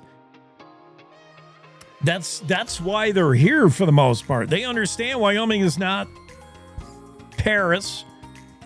It's not the French Riviera. It's not. They come to Wyoming for the outdoor experience. The more outdoor, the better, with a touch of rustic, but not too much rustic. So glamping, that's why glamping so popular. Glamping being, the amalgamation of camping and glorified camping, or glamorous camping. Glamorous and camping mushed into one word. So your average tourist that can afford it is saying no to a $3,000 a night room at Four Seasons and saying yes to a $4,500 a night glamping experience. I mean, go figure. And it's not hard to imagine why glamping spots have become super popular. If you can give a tourist the expectations of a $3,000 a night stay at, say a Four Seasons Jackson Hole, there's probably a lot of overhead involved. There's certainly branding, and there's a lot of overhead costs in providing a $3,000 a night room. It's way more than just the room. But I imagine your overhead's probably a lot less if you're Brush Creek Ranch and you're shoving somebody in a yurt for $4,500 a night. Actually, there might be overhead involved, because here's what that comes with. Renee Jean explains in the story, Brush Creek Ranch, right outside of Saratoga, has kind of an international reputation for high-end luxury and adventure. And that's what some well-heeled tourists are saying they want. They want a Wyoming experience. They want to be able to look up at the stars at night, yet still go to bed in a, comfortable mattress. And they want their own private chef. Yeah, that's what you get. This place is out, kind of out in the middle of nowhere, Saratoga, and on site as part of your glamping experience is your own private chef. That's pretty swanky. It's the new style of Western luxury right on the North Platte River. $4,500 a night for up to 8 people, staying a minimum of 3 nights. High-end luxury. It looks pretty cool.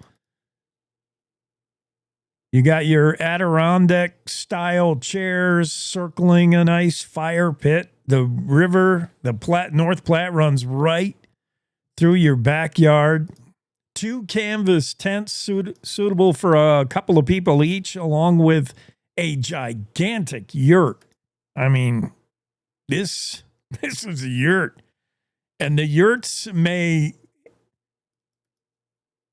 trace their roots back to Mongolia, but this is not a Mongolian yurt.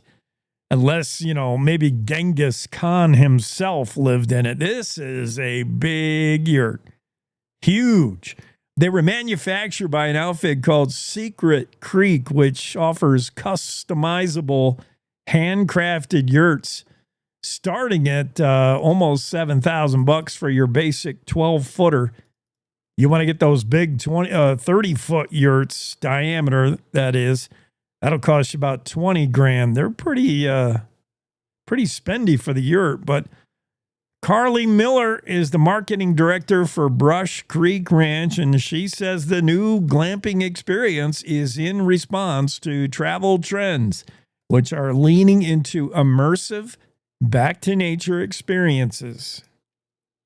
Carly said, our guests are already seeking nature experiences in the outdoors. So we have this beautiful property right on the water, and it's really perfectly suited to take advantage of what tourists want. It allows us to diversify a bit into a different price point. That price point being, as we said, $4,500 a night. That comes out to $562 per person if you've got the full 8-person party, 8-member family, let's say. The location first created by Brush Creek Ranch owners Bruce and Beth White.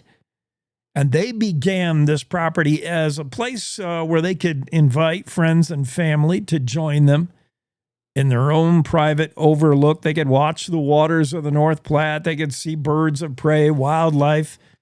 Fishing is fantastic at the confluence of French Creek. Oh, man, the fly fishing is killer. But this property is definitely high-endy and just shows you that glamping, the popularity of glamping now, so in vogue. Renee Jean has a story. Brush Creek Ranch glamping tents cost $4,500 a night and include your own private chef. 2 meals a day. I think the chef whips up for you. Pretty sweet. How about that Jackson woman who wants to go for a Guinness World Book of Records, trying to collect 500 butterflies in one place? And this collection, this organization requires no butterfly net because she's not looking for actual butterflies. Rather, she's trying to convince 500 people to join her on a soccer field in Jackson, Wyoming, dressed as butterflies. And she's looking for a Guinness World Book of Records. M. Teresa Lawrence is hoping to write her name in the record books as she's going for the Guinness World Book of Records. Most people gathered dressed as butterflies. Guinness has run out of ideas for their World Book of Records, don't you think? When we now have like longest toenail and the most people dressed as butterflies in one place. Like, really? Was the Guinness book too short? Did we really have to add chapters to it by coming up with these absurd things? Well, I guess if the record exists, Lawrence wants to go for it. And here's why. Here's a little more about M. Teresa Lawrence. Like many children growing up, when she became an adult, she thought, I'm going to write children's books. After all, I think I connect with children. I really understand them. But the children's book industry is tough to break into. This story from Renee Jean also. Renee explains that writing children's books is hard. When it comes to using that as your sole career, your job, it's tough to pay the bills. Top publishers say they receive thousands of manuscript submissions a year in something they call a slush pile, which has very few pearls worth a deep dive. So it's tough to break into the children's book author career. So instead, Lauren said, well, as a safety net, plan B is I'll become an attorney. And she's been able to use that life experience as her main money driver. But these days, life is good. Her attorney stuff is good. And she's is able to concentrate on other things. Still has not forgotten about the dream to write a children's book. She said, after all, think about the job of a lawyer in the courtroom, and you're making arguments to a jury. And Lauren said, hey, whoever tells the best story wins. Whoever can get that jury to believe this story is going to win the trial. And she said it's kind of the same thing being a storyteller. And she still has thought about the children's books. COVID came along, and that really had her reassessing her life. Still enjoys being an attorney, but she wants to get back to the bucket list she set for herself, which were the following 3 things she's wanted to do in life. She took assessment when the pandemic hit. She had time to assess her life, and she thought, all right, I've become an attorney. I'm fairly comfortable financially, but I I still haven't got to those things. I've always wanted to write a children's book. That box remains unchecked. I've always wanted to start a nonprofit. Still got to check that box. And she's always wanted to set a Guinness World Record. Well, there's where she can check at least one box. What kind of record, she was asked. And she thought, well, I'm obsessed with butterflies, always have been. How about a record for the largest number of people dressed as butterflies in one place? She imagined it as a worldwide event, but I think, I don't know how many people would be attracted from outside of Wyoming to dress up as a butterfly in Jackson. Although there are, a lot of people who visit Jackson. She's going to try to do this. The record, by the way, is in the books. It is 367 people gathered dressed as butterflies. That's the record. She's shooting for 500. The record-setting event will be June 28th, hopeful record-setting event, at the Davy Jackson soccer field right there in front of the local elementary school. I just drove by that the other day, and it had soccer going on. Imagine that. I hope her event is not on a Sunday, or maybe it should be, because every Mexican national in Jackson is playing soccer at the Davy Jackson Elementary School on any given Sunday. So let me check that date. June 28th is a Saturday. Okay. So write that on your calendar. If you're in the Jackson Hole area and you do have colorful tights and a pair of wings and maybe some antenna hat, you can go help Lawrence set a world record at the Davy Jackson soccer field on June 28th. She's going to try for 500 people dressed as butterflies. Actually, she's going to help you out. If you forgot your wings, she'll have some on hand ready for you to wear. So just show up. People must come dressed in long sleeves and long pants in matching colors. So you have to look somewhat like a butterfly. She'll provide the wings. Interesting. Well, good luck to Lawrence trying to set the Guinness World Book of Records for the most people dressed as a butterfly. That's Jackson, Wyoming, June 28th, right there at the Davy Jackson Elementary School soccer field.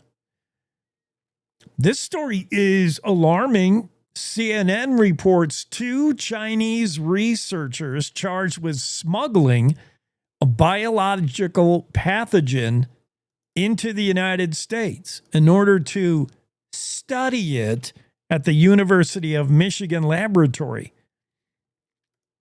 Another consequence of having borders that are not secure. I know a lot of people like to say on the issue that the United States is being too hard on, poor Mexicans, for instance, who want to just find a better life for their families. So they come here and take jobs that nobody else wants in the U.S. I get that argument. But secure borders also include arguments like the Egyptian maniac that tried to burn people in Boulder, Colorado. And this incident where 2 Chinese researchers smuggled into the United States in a backpack a biological pathogen that they planned on studying. 33 and a 34-year-old whose names I cannot begin to pronounce, so we'll just waive that part, are accused of conspiracy to commit offense or defraud the United States by smuggling goods and providing false statements and using visa fraud to bring in a fungus, Fusarium graminearium, whatever that is, but it's considered some biological stuff that we don't want in the United States. It can cause disease in certain plants like wheat, corn, rice, and barley. It's responsible for billions of dollars in economic loss worldwide every year, according to the FBI. the toxins produced by this growth, this fungus, can elicit vomiting, liver damage, and reproductive defects in livestock and humans. Now, this couple, these two Chinese researchers say there was no plan to release this into the U.S. They were simply trying to study it. But we've seen what happens when you're studying something in a lab and then, oops, it gets out of the lab. Yeah, we're looking at COVID over there in China. I don't know. The FBI admits there doesn't appear to be criminal intent to release this as a biological weapon. Still, it is two people from China nationalists, smuggling stuff into the U.S. in order to study it. And the stuff is dangerous. And in fact, the FBI said a pathogen like Fusarium is extremely dangerous. And it doesn't matter. Dr. Donnell Harvin, former chief of Homeland Security, told CNN that Fusarium is extremely dangerous, and it doesn't matter whether the person who brought it to the U.S. has good intentions. If there's if there's any type of mistake, mishap, or release, it could have catastrophic consequences. So thankfully, FBI is on this. These two people have been caught. The story from CNN, 2 Chinese researchers charged with smuggling a biological pathogen into the United States in order to study it at a University of Michigan lab. Disturbing, yes. We'll take a quick break of the Cowboy State Daily Show with Jake. We'll be right back with more after these. Wyoming is the cowboy state. From corner to corner, there are so many stories to be told, and more cowboys and cowgirls are turning to the Cowboy State Daily News team to keep them in touch with what's happening both locally and in other parts of Wyoming. I'm Riley Strand, videographer and production assistant for Cowboy State Daily Video News. We're proud to bring the most important stories to our viewers every day. The stories that start conversations, the stories that make us laugh, the stories that make us think. Our experienced journalists at Cowboy State Daily are crisscrossing the state every day, talking to those who know the news best. Every day, host Wendy Core and I talk to the reporters who are covering the topics, issues, and people that are important to Wyomingites. And in our daily newscast, we bring you those stories. Tune into the Cowboy State Daily Video Newscast every morning, only on CowboyStateDaily.com. You're listening to the Cowboy State Daily Radio Network. Sometimes fatherhood I'm the first Viking who wouldn't kill a dragon. can feel like an epic battle. But you will. But you can change your kid's world just by being there. And with a little help, you won't believe how high they can soar. All right, bud, you ready? I'm proud to call you my son. Come on! Never stop being a dad. To learn more, visit FathersIncorporated.com. Logan Wilson here at the M Building in Casper, Wyoming. They do more than just support businesses and private events. They support nonprofits by offering reduced rates to help the community thrive. The staff here at the M Building have been incredible in helping me organize a fantastic event. They are great partners for those who want to make a positive impact on the community. Come check out the M for your next event.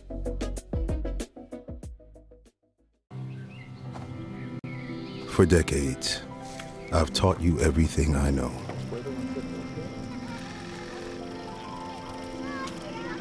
How to safely build a fire. How to control the flames.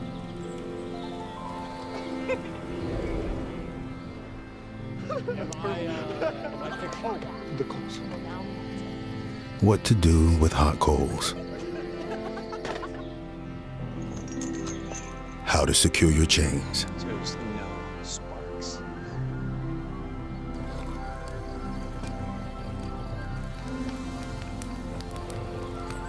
But I can only teach wildfire prevention.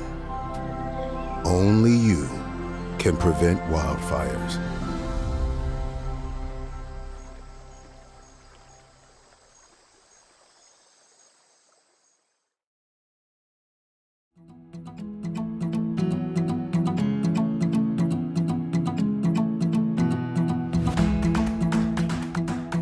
welcome back. Monday, June 9, Cowboy State Daily Show with Jake. And here's some stories we're looking at concerning buffalo. Yeah. Or bison, if you want to be perfectly wildlife correct. I still like calling them buffalo. What do you do when bison are on the roads, standing there, massed on the road, and you're trying to get through? It's a bison jam. It's a buffalo roadblock. It happens in Yellowstone a lot. It happens in Grand Teton National Park quite often. I drive a stretch north of Jackson on the way to Moran and Grand Teton that's got a whole bunch of buffalo on it, a lot. And when they're on the road, and it's one thing when buffalo are crossing the road, it takes them a while. The bison never seem to be in a hurry when they're crossing a highway. And this is an animal that can run pretty fast in short bursts, which should be a heads up to people who like to take selfies next to them. Buffalo can, they look funny doing it, but they can get to running pretty good. But they never seem to be in a hurry when they're crossing the highway in front of you, right? They're just standing there or they're walking really slowly. Typical buffalo behavior. You're talking about an animal that's noted for its slowness, its massiveness, and its obstinance. They are kind of grumpy, and they are stubborn as far as getting them off the road. National Park Service rangers admit they struggle to overcome bison on the road and their stubbornness. A recent video shows a Yellowstone ranger using a proactive method of moving bison involving basically tailgating them, pushing them off the highway with his vehicle, his or her. The ranger in a National Park Service SUV deftly maneuvers in this video to the bison's back end and tries tailgating it off the road just inches from the animal and slowly moving it. And I've seen that method work a little bit until it doesn't work. You can drive into, and I've done it, you can drive into a herd of buffalo standing on the road. Sometimes you'll encounter tourists that are just all jammed up waiting for the bison to move. And if the buffalo are crossing the highway, that's cool. I'll wait.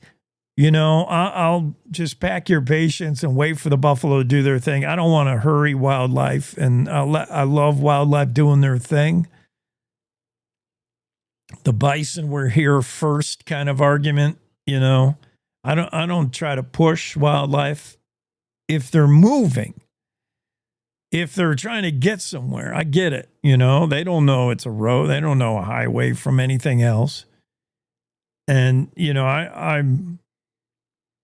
I'll wait that out, because at least this isn't the 1800s where that bison herd could take hours to cross in front of you because it was tens of thousands of bison in one herd. I mean, if you encountered a bison jam on the old wagon trail, you might as well pack it up for the day. Forget it. It'll be a half a day before they're out of your way. Those herds were reportedly huge. I mean, they looked like, from a distance, they looked like a big brown wave going through a valley. So, yeah, a bison jam in the 1800s would have been, pack a lunch. But nowadays, there's not that many. And if they're crossing a highway, okay, it's going to take a little amount of time. Just wait. But sometimes the bison just stand there, and that's when the obstinance comes in. Sometimes the buffaloes just stand there in the row, stand in the highway. That's when the National Park Service, if this happens in Grand Teton or Yellowstone, for instance, that's when rangers have to get a little proactive, because traffic's backed up for miles and miles. And a buffalo, obviously, is not crossing the road. He's standing on the road. Like, dude, this is not, because you know what comes after standing on the road for about an hour if you're a bison? Laying down on the road and then taking a nap. And sooner or later, rangers got to say, hey, let's move it along. And I personally have done this to the same thing. I'll come up to, a herd, and maybe the first few cars are all from out of state, and they're waiting patiently for the bison herd, which has kind of noticeably camped out on the highway. Like, they're not moving. And that's when you unjam the jam, as Andrew Rossi points out in this story. And National Park Service has got one maneuver they use, which is driving into the herd of bison very slowly. And yes, the bison are going to move out of the way of an SUV or a pickup truck or maybe even a Subaru. They'll get out of the way.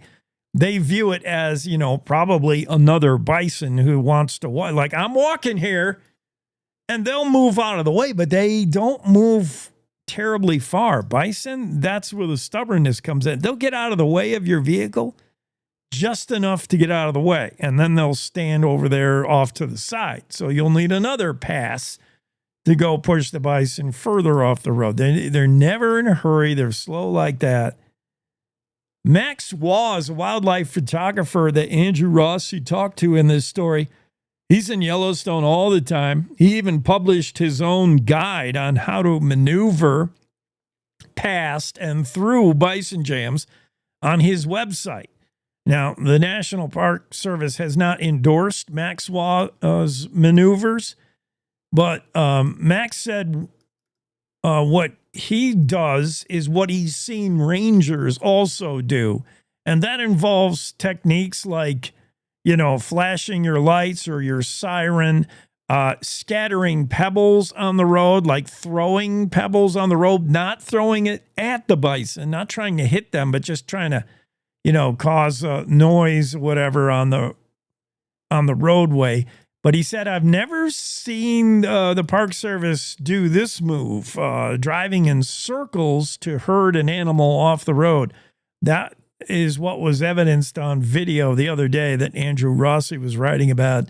This new method from the National Park Service of moving bison off the road. And often bison don't want to go anywhere. It's difficult to get bison to stampede or move fast from anything. That's one of the characteristics of bison, is they don't stampede real easily, including, it's one of the reasons why they were almost hunted or shot to extinction. Back in the 1800s, you could sit with your Sharps 50 caliber and pick off bison one by one, and they wouldn't run away. The sounds of the shot didn't scare the bison significantly. Seeing their mates, their bison mates, fall down dead from being shot did not scare buffaloes significantly. For the most part, you could sit there and decimate an entire herd and the bison would not run away. They didn't sense any fear or any reason to run as an elk herd would or a mule deer. I mean, they just stand there because they're bison. They're gigantic. And the bison, maybe they don't have like a huge brain. They never put two and two together. They think, hey, we're giant bison. Nothing can bother us. We're not moving. And it's another reason maybe to give bison a little bit of room when you're on foot. Wildlife photographers Rob and Jennifer Gunderson couldn't believe what they saw in Yellowstone the other day. They saw a woman allowing her toddler to walk right up to a 2,000-pound bison. The photographers, Rob and Jennifer, said, we were at Pebble Creek picnic area getting ready to enjoy lunch when we looked over, saw a bison, and watched people just getting closer and closer. And, of course, the people said, don't do that. The photographer said, don't get too close. And you know what happens when you share your advice about wildlife? People double down on their obstinance. That's what I've noticed. When you say, hey, you shouldn't be that close, they hate to be given advice like that for the most part. And they'll not only ignore you, but they'll probably get closer than they would have if you didn't say anything. It's almost not worth telling people, hey, you might not want to get that close, because they get all indignant about it. And in this video, this woman with her child, you would assume, gets really, really, like, way too close. And it's just a reminder, I guess, that not everyone has gotten the message. These are not friendly creatures for the most part. I know they look docile, but have you not read about the numerous gorings and just...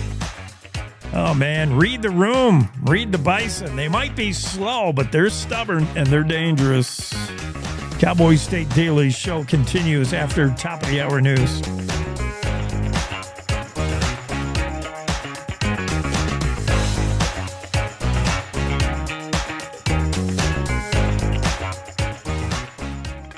It's time to take a look at what's happening around Wyoming. From the Cowboy State Daily Newsroom, I'm Wendy Core. The days of Wyoming bursting at the seams with nearly 500,000 mule deer are long gone, and they're not coming back.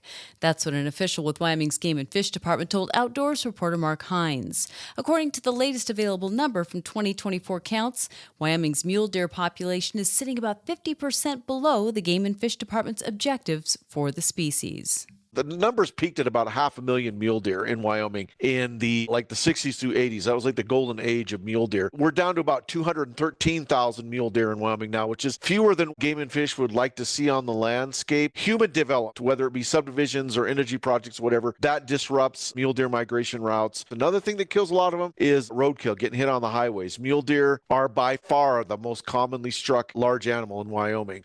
Other factors influencing the decline in mule deer numbers include weather-related problems such as drought and winter kill, competition with other species, disease, and predation. Wildlife photographers Rob and Jennifer Gunderson have seen a lot of questionable behavior over the years in Yellowstone. But on Tuesday, when the couple was celebrating their 20th anniversary with a visit to Yellowstone National Park, they told Cowboy State Daily's Andrew Rossi they captured an increasingly common incident of dangerous behavior in Yellowstone. They didn't think that they'd ever see anything like that with their own eyes, and yet it played out right in front of them. It's not just one woman with one toddler. If you look in the video, there are several mothers with very young children. One's holding an infant well within the 25-yard boundary that the park asks that you keep between yourself and bison. It's very fortunate for them that the bison was patient, because had it decided it was having a bad day, we might not just be talking about injuries. There could have been fatalities. While seemingly placid most of the time, bison are aggressive, multi-ton wild animals that are decidedly not child-friendly. Approaching a bison is one of the most dangerous decisions anyone can make in Yellowstone.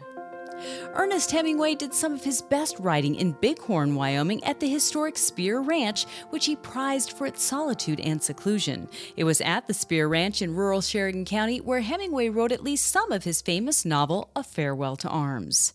Now Cowboy State Daily's Renee Jean reports that very ranch has just hit the real estate market for $29 million.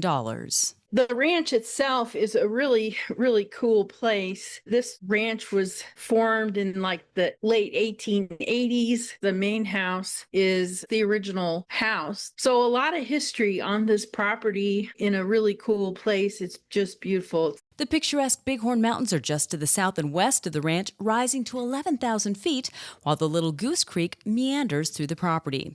The main house offers over 7,400 square feet of New England-style living space with natural oak wood flooring, 8 bedrooms, a formal dining room, and the latest high-end appliances in the kitchen. I'll be back with more news right after this. The Wyoming way of life. There's nothing like it. And no financial partner like your local cooperative credit union to help you live life the way you want to. We help you save for a brighter future, borrow for your dream home, start your small business. We've got your finances, and you've got plans, so go ahead, pitch a tent, head for the rodeo, reel in a big trout, fire up the smoker. Wyoming's credit unions are here to stay and here for you. Wyoming's Myron Cook has become the Bob Ross of geology, drawing and explaining everything about rocks on YouTube. With more than 20 million views, his retirement gig is spreading his unique gospel of geology to a whole new audience. Cowboy State Daily videographers Riley Strand and Hannah Brock spent the day with Cook on a field trip to Thermopolis. 95% of the time I'm on my own when I do my work. I prefer it that way, actually. And it just keeps me kind of young, I guess. I just wanted to communicate geology, and I knew it had to be through video, and it had to be through YouTube. I didn't know video, and I certainly didn't know YouTube. I had to learn all the video editing and all that. I do everything myself.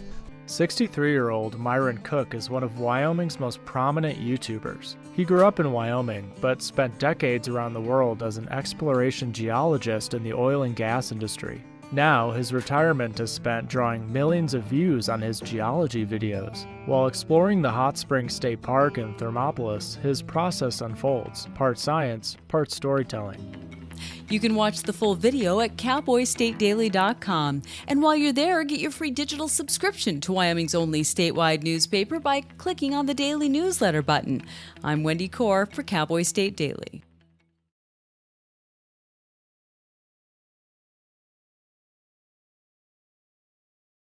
If you're watching this, I didn't make it. Thanks to people like you and the American Heart Association, my family never had to see this video. I was a healthy 47-year-old, no symptoms, but then my doctor discovered I had a bad heart valve that was beyond repair. The scariest day of my life was when I was sitting on a gurney. Deep down, you know, this could be it. This little heart valve did something really big. It saved my life. I wouldn't be here today without it. The research for this heart valve was funded by the American Heart Association. Since my surgery, I had a son get married. I had a daughter graduate high school. I had another daughter give birth to a precious boy. I would have missed all that. To learn more about the American Heart Association, go to helpheart.org today.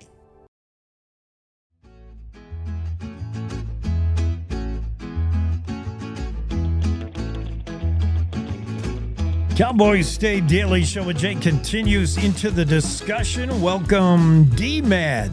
That's my new name for you, D-Mad. What do you think? I sound better than last week? Yes! Okay, good. I think I figured out which button I didn't have pushed. You slap that machine around. You tell her who's boss. D-Mad in the room is David Madison. We're going to start out with hopeful, exciting news. Trump administration okays expansion of a Montana mine that exports coal to Asia. Now, I got the $64,000 question for you. But first, David, set this up. This is a coal mining operation up there in Montana way near Roundup. Where is it? Yeah, in the Bull Mountains. Yeah. Yeah, north of Billings. Definitely a mine that has been in the news, you might say, with supporters and detractors really lining up, and the Trump administration coming in and essentially clearing the way for a mine to go back into operation that opponents thought they had pumped the brakes on. And so, yeah, it's an on-the-ground example of the Trump administration means what they say when they get behind coal. So we had the governor and the senior senator for Montana. I think we're really beating the drum about this one and convince the Trump administration to move forward. It also is, concerning to the local activist community. This mine was, I think, foundational to the creation of a group called the Northern Plains Resource Council. And so they're not going away. And I think this debate's not going away, but looks like mining is going to return to the Bull Mountains mine run by Signal Peak Energy. Yeah, and the debate pits on one side those that are behind fast-tracking fossil fuels and eliminating red tape and all kinds of long, arduous NEPA studies. And on the other end, opponents say these are end runs around environmental safeguards. That's the issue, and it's probably not going away. But good example, David, of this is a great example of what's going on right now in the mining industry. Right. It could be the sign of things to come in Wyoming. This whole new approach to NEPA. It's NEPA, the National Environmental Policy Act. It took a hit in the Supreme Court recently. It's taken a hit in the rules of the Department of Interior. And I think this summer, we're going to just see how that plays out.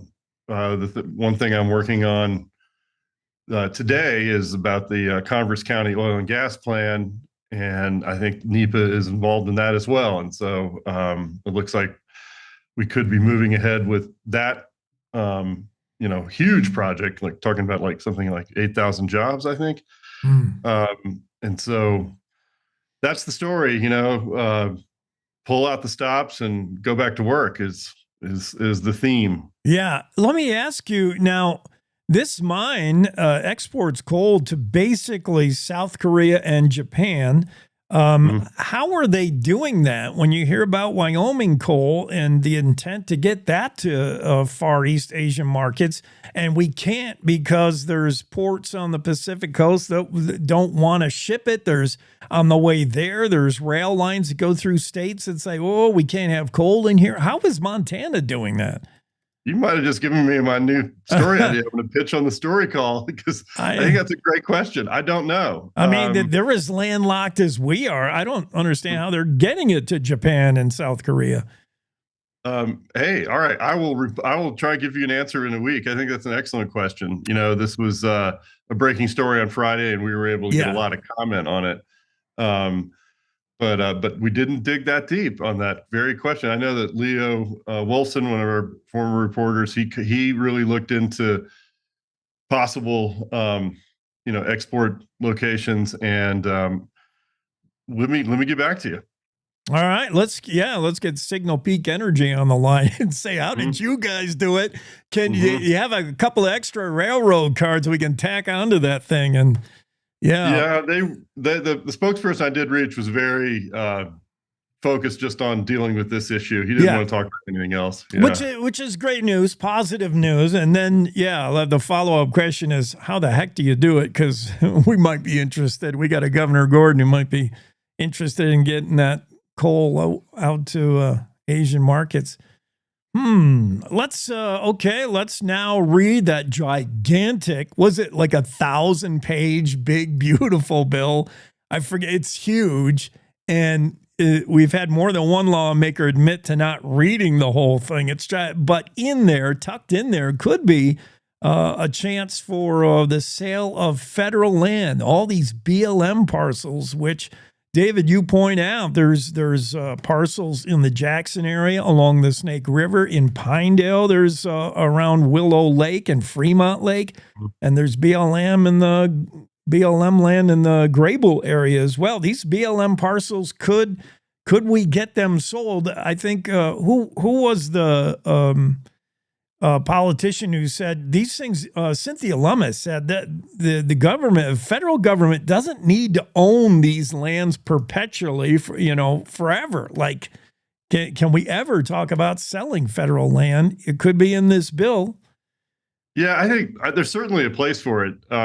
If you look at there's sort of two sides to this spectrum. One side is, will some access point along the Snake River get sold off to a wealthy resident of Teton County, and then the public's locked out? I think that's, some of our favorite trails and access points are right next to our communities in Wyoming, and that could be really detrimental just to public access. I mean, the more you go out to hike, the more people you see these days. I think we need more access points and not fewer.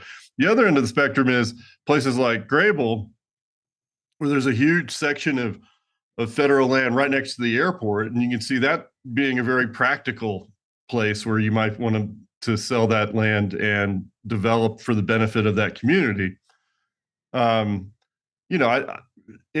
it's a topic that has some very complicated politics. In Montana, the one of our representatives, or I guess no, the whole Washington delegation is on the record opposing the sale of public land. I think they recognize it as a third rail in Montana politics.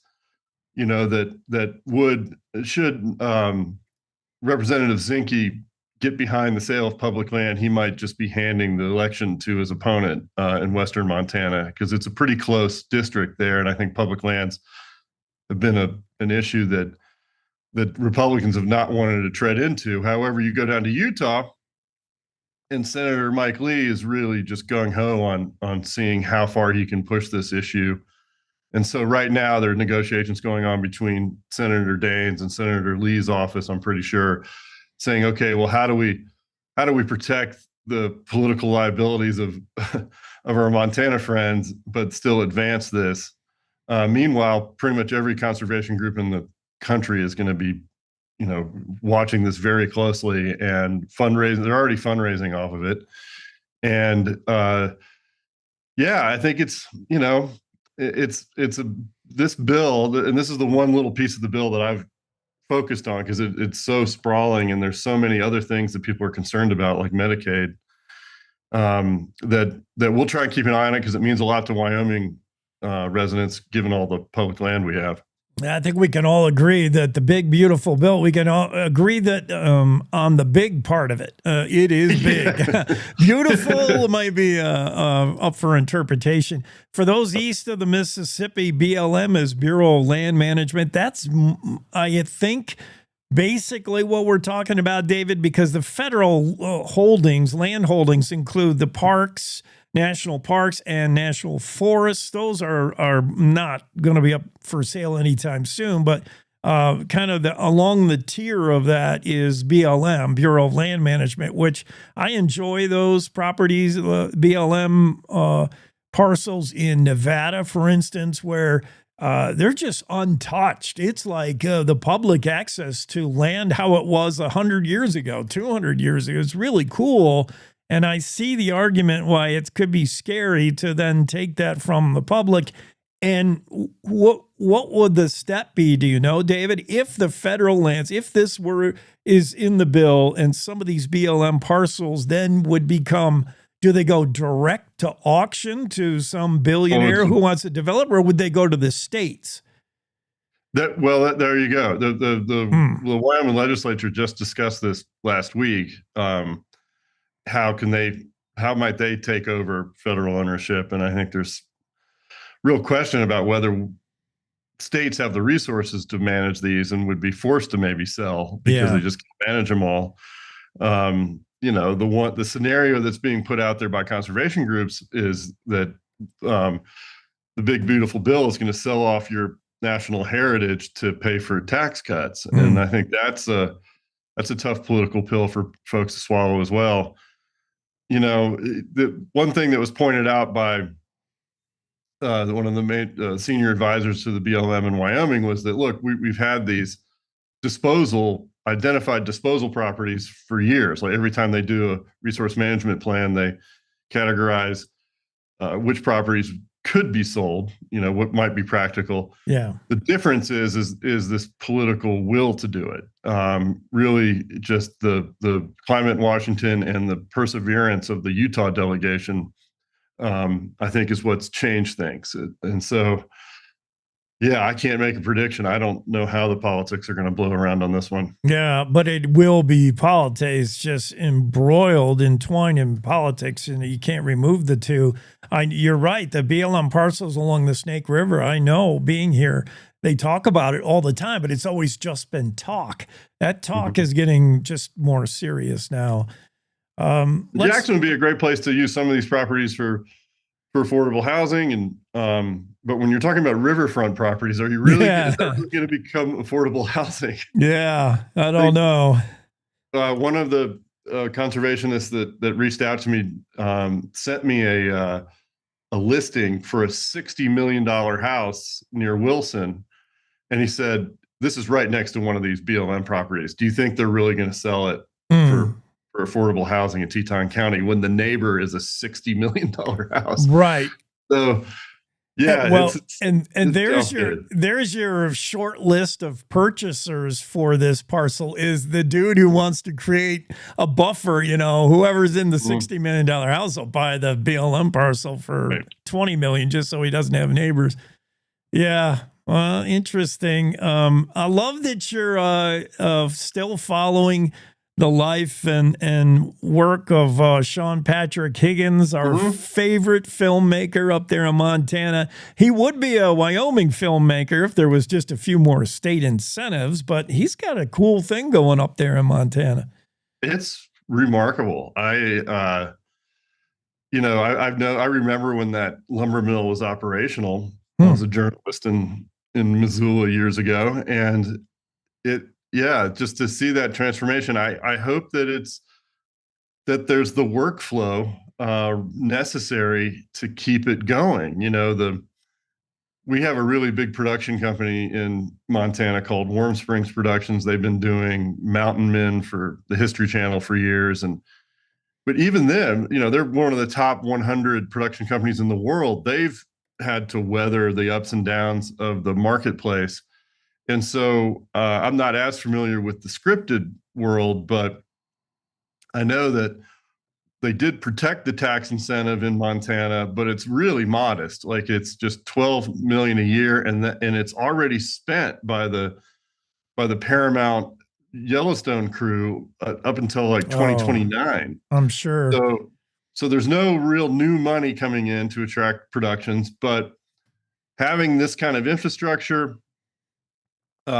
being in a really cool town, Missoula, and having what Sean pointed out, folks being able to fly up from California to shoot and not having to maybe literally weather the conditions, that you can do everything inside. Yeah.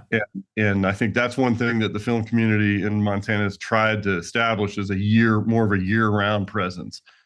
Right now it's all ramping up, for summer, whatever's happening is, in pre-production is going to be out shooting in the glory days of summer in Montana.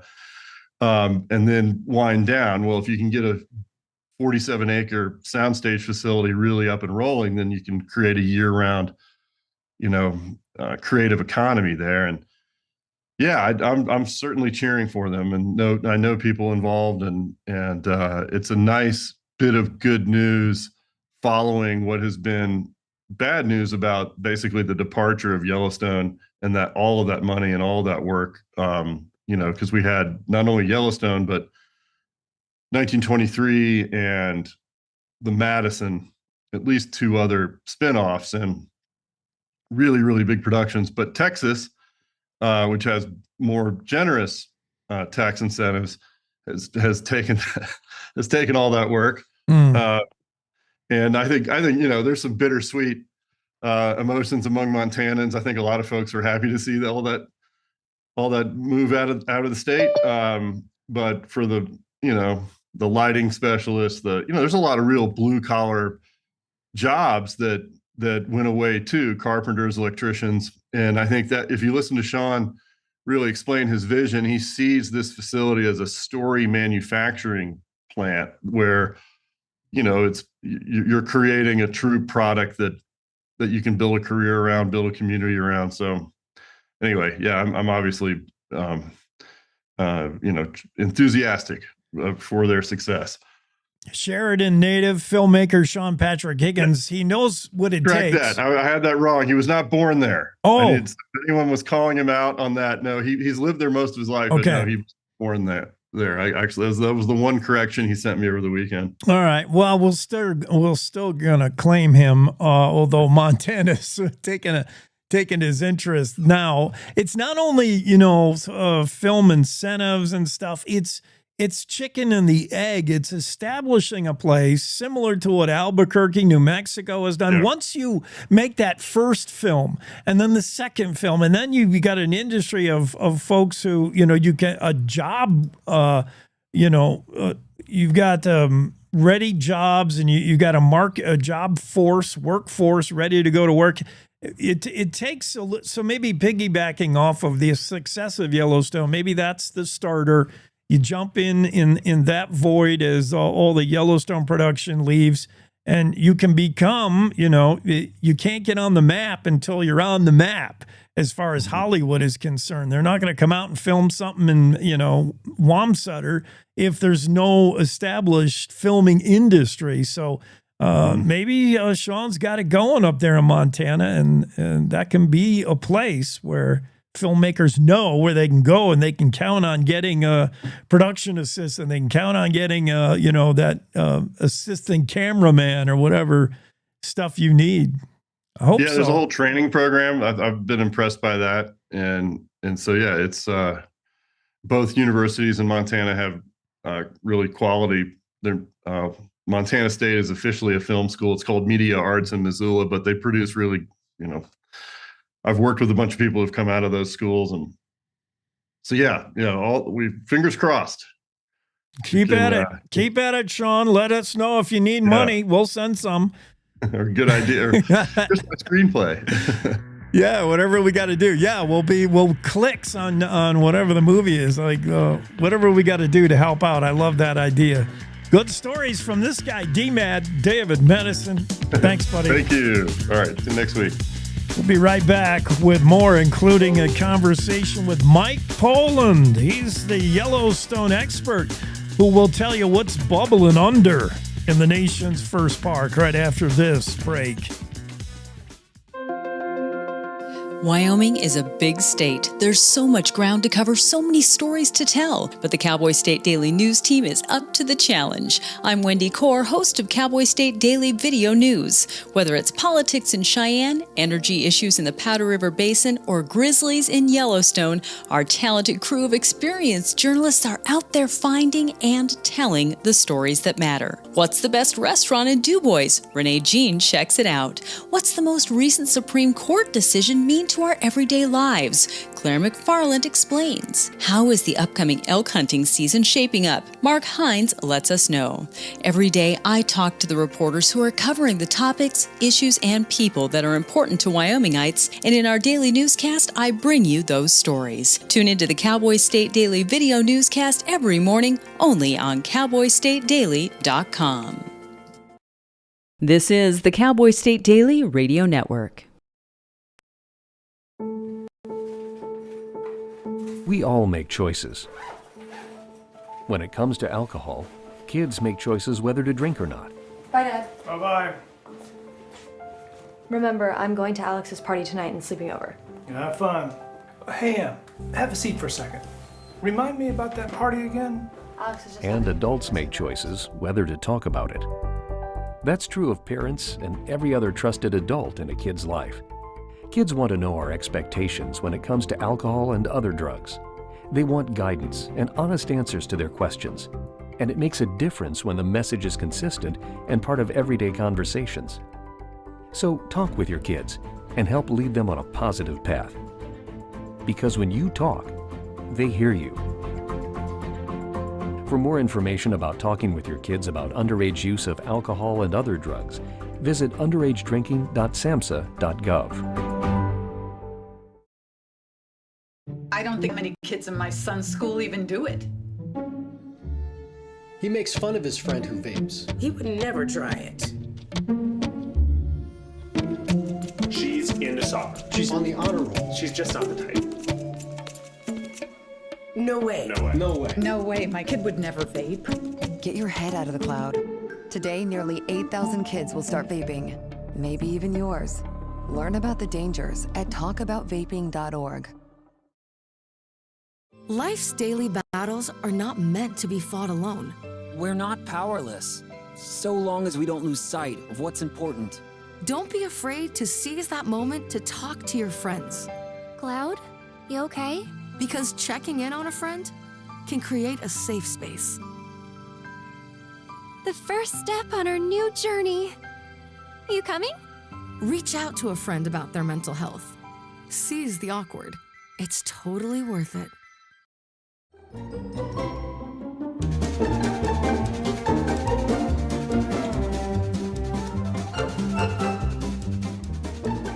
Cowboy State Daily Show with Jake on a Monday. Mike Poland joins the conversation. Mike's got an elaborate, fancy title. I just call you the guy that knows what's going on underneath Yellowstone, man. That works. Okay. That works just fine. He's, whether it's a bubbling volcano or just a whole mess of magma misbehaving or steam, Mike is on it. And thank goodness, because Yellowstone could be a dangerous place if it all came to the surface, so to speak, literally. Mike, first thing I want you to do is catch us up with what's going on in the Biscuit Basin area with the Black Diamond Pool. I know, I got to admit that back on, I think it was late May 28th or so, the Park Service announced that they were not going to reopen this area to the public, believing it still was fairly volatile from last summer's big blow up. I thought that sounded like a cost saving, like we don't want to rebuild the boardwalk. This is going to be a lot of money. Let's just let it go another year. But sure enough, 2 weeks later, Mike, right after we get the camera installed, the webcam. Yeah. How was that planned? Did you feel like something still was cooking? We had a sense that there were still some things going on there.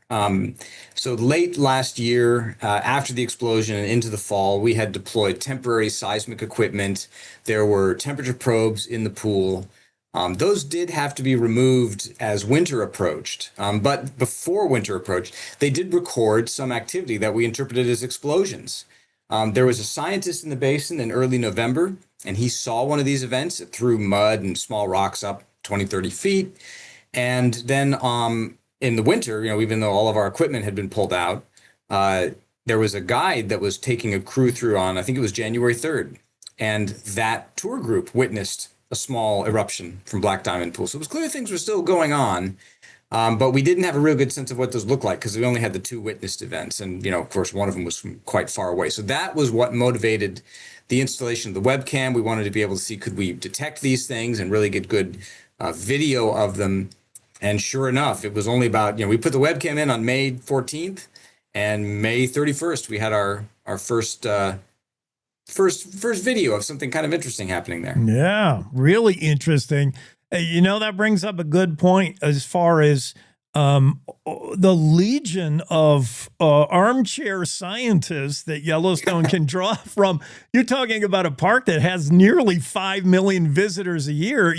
When you don't have sensors and equipment in the ground because of winter, you do have eyes on, hopefully. In the winter, it's much harder. There's few visitors, but how important is it to have eyes on, have visitors say, oh, wow, we saw this, we got it on video? Oh, it's incredibly important. I mean, that's one of the wonderful things about Yellowstone is the citizen science that can happen.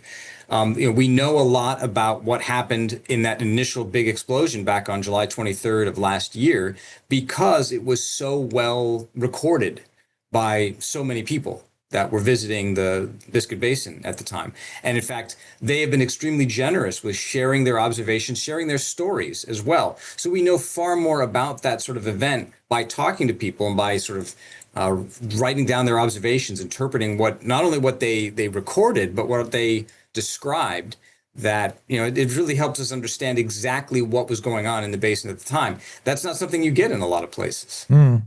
Hey, talk about the hot spots, literally and figuratively, in Yellowstone that become places where scientists are suddenly very interested in knowing what's going on. I remember the mud volcano area for a while was, we really want to know what's happening there. There's some changes.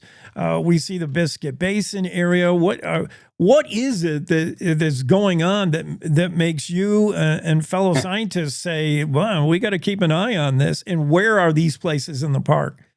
Well, I mean, that's one of the big challenges with Yellowstone. It is so incredibly dynamic. And I think people that go there, especially people that go there regularly, really know this, right? Every time you go, it's a different experience because, hey, this pool used to be blue and now it's a mud pot. Or I didn't know that there was a feature over here. Well, it turns out that feature's new since the last time you were there. And all of the thermal basins are like that. So it's difficult to really, decide which one or which few are going to be the ones that are where the change is happening. Now, something like Biscuit Basin, that's actually one of the more dynamic ones in the park in terms of explosive activity, mild explosive activity. All through the 2000s into the early 2010s, there were small eruptions happening from Black Diamond Pool. Nothing as big as what happened last year, but small ones going on there. And we think the pool formed explosively a little over 100 years ago in the early 1900s. So there's sign of a history of that at Biscuit, and maybe that's something that this sort of characterizes the region. You go to a place like a mud volcano, and that area has an interesting history of releasing gases sort of episodically. And you can actually see it in the tree rings at mud volcano. That the tree rings are a little thinner during time periods when there was a bit more gas coming out of the ground than when it was sort of back in normal conditions. So, but I think the same is true for other thermal areas. They all behave in their own sort of characteristic ways. They sort of have their own personalities, and getting to know that personality is key to understanding what they might do in the future. You can also smell the gas releases at Mud Volcano, and I know a lot of people want to blame that on Grandpa. Holy cow! But yeah, that's part of it. That sulfur stuff.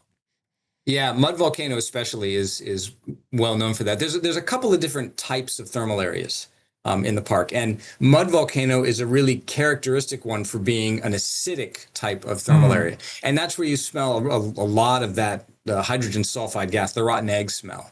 Really common in a place like Mud Volcano. It's got chalky ground, a lot of mud pots and mud volcanoes.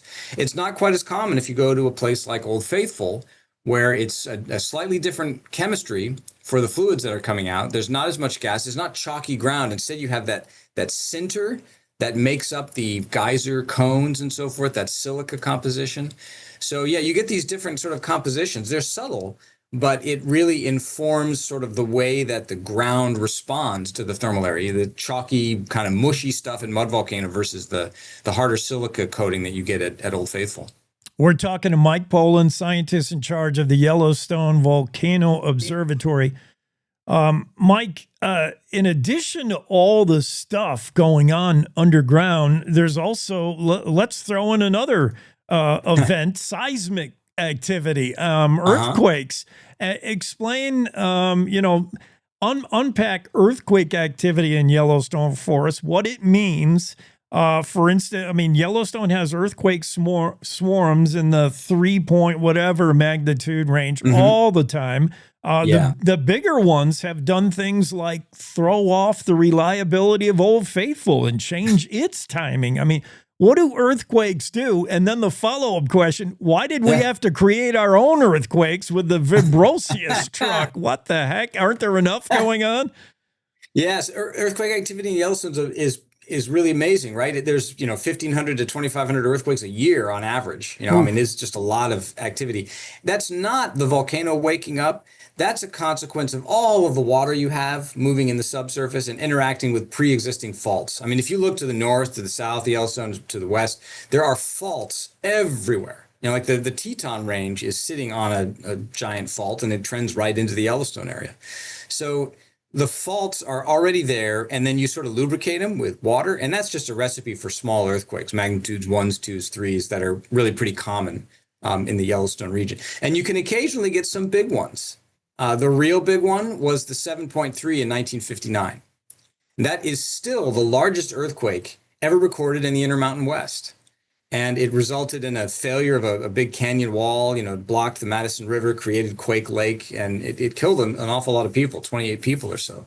So those earthquake hazards are real in the Yellowstone region, but they're mostly tectonic. That's the main mechanism for those earthquakes. Which is what? When two land plates are hitting each other? What's tectonic? Basically, yeah. So they're when different tectonic forces, the kind of things that are shaping the Earth's surface. And so the entire Western U.S. is being pulled apart by these tectonic forces that are basically acting on the crust of the Earth, the outer shell of the Earth. And so from the Sierra Nevada in California all the way out to the Wasatch and the Tetons, there's this stretching that's going on. And that's why you have all of these mountain ranges as you sort of go across. If you've ever driven Highway 50 or Highway 80 across Nevada and parts of Utah. You just go over a mountain range and then into a valley, and over a mountain range and into a valley. And that's a consequence of the stretching of the crust in that area. And that just creates faults galore. So the Western U.S. from, California out to Wyoming, from Montana all the way down into Mexico is just earthquake country because of all of that stretching, that shaping of the crust that's happening. Interesting. Yeah. I have noticed that on maps of Nevada where it just looks like ripples of mountain ranges all running the same way. Yeah, that's so cool. Yeah, and those ripples are a sign of the crust being pulled apart. And as you said, some of those earthquakes can impact things like Old Faithful. Some of the earthquakes are the local ones, like the 1959 earthquake was just west of the park. But earthquakes that are a little bit farther away can also affect the timing of some of the geysers in Yellowstone. So, for example, in 1983, there was an earthquake in central Idaho, Bora Peak. It was a magnitude 6.9, still pretty significant. And that changed the timing of Old Faithful by a few minutes. I mean, even though it was in central Idaho, so you're several hundred miles away, the seismic waves passing through the area affected how Old Faithful behaves. And the way I think of that is it's a bit like the plumbing in an old house. That's sort of like, the conduits are clogged up with gunk and they leak. And if you shake it, if you go into maybe this is because I have an old house, but if I went into my basement and grabbed some of those old pipes and shook them, I'm going to leaks everywhere, right? My plumbing isn't going to work quite right. And that's basically what these earthquakes are doing to features like Old Faithful. Very interesting. Yeah. And it also affected that 70s quake affected the stability of the treehouse in the Old Faithful Inn, right? You used to be able to go up in that treehouse thing, and now they're like, I don't know. Yeah, and there was a big earthquake in 1975 that was in Yellowstone. It's a magnitude 6, and that the buildings in that area have been shaken repeatedly. Yeah. And, hey, they've taken a licking, but kept on ticking. So let's hear it for early 20th century engineering. I'll tell you what. Yeah, definitely. All right. One last thing, Mike, while we got you, we can never let Mike Poland visit pass without asking you to make a state of the state address, state of Steamboat address. Steamboat guys are, it went through periods of near dormancy where nothing happened to, holy cow, 24 eruptions in a year. What can we make of it? What's it done lately? And what does it mean? Well, so Steamboat is one of these geysers that its character is to be unpredictable. And there's a lot of geysers in Yellowstone that are like that. It will go through periods of being more activity and then less activity. This is not, particularly uncommon. It's just that we don't have observations that go back really, really far. It goes back 150 years or so to know kind of how many geysers act like this. But it turns out an awful lot of them do. They'll go through periods where they have lots of eruptions and then they're quiet for a while. There's a few in the Old Faithful area that do the same thing. And Steamboat is sort of the type example because it is so spectacular, right? It has these huge eruptions go up 300, 400 feet. And right now, it's kind of coming out of one of these active phases. Back in 2019, 2020, it had 48 eruptions each one of those years. So you're talking about an eruption a week. And now we're getting down into just a few eruptions a year. There've only been 2 so far. In 2025, there were, just a few the previous year, last year. So Steamboat seems to be kind of waning. It seems to be going back to sleep, which is a bit of a shame, right? It put on a heck of a show, but there's also some big changes around there. Anybody that's sort of been to Steamboat over the last few years probably can recognize that there used to be trees around there. And those trees are gone because they have been sprayed repeatedly with hot silica mud, and that's just not good for vegetation. So, yeah, Steamboat seems to be quieting down, but it's probably not done quite yet. Maybe this summer we'll get a chance to get another show. Steamboat's probably a constant reminder from scientists in Yellowstone who like to think they know everything about everything. We know when Old Faithful is going to go off down to the minute. Steamboat says, hold on, this is a reminder that that park is unpredictable. Yeah, that everything, the constant in Yellowstone is change. Mike, thanks so much for being on. We learned a ton of stuff every time you're on. It's fascinating. People can't get enough of it. Appreciate it. Well, my pleasure. Thanks for having me. You bet.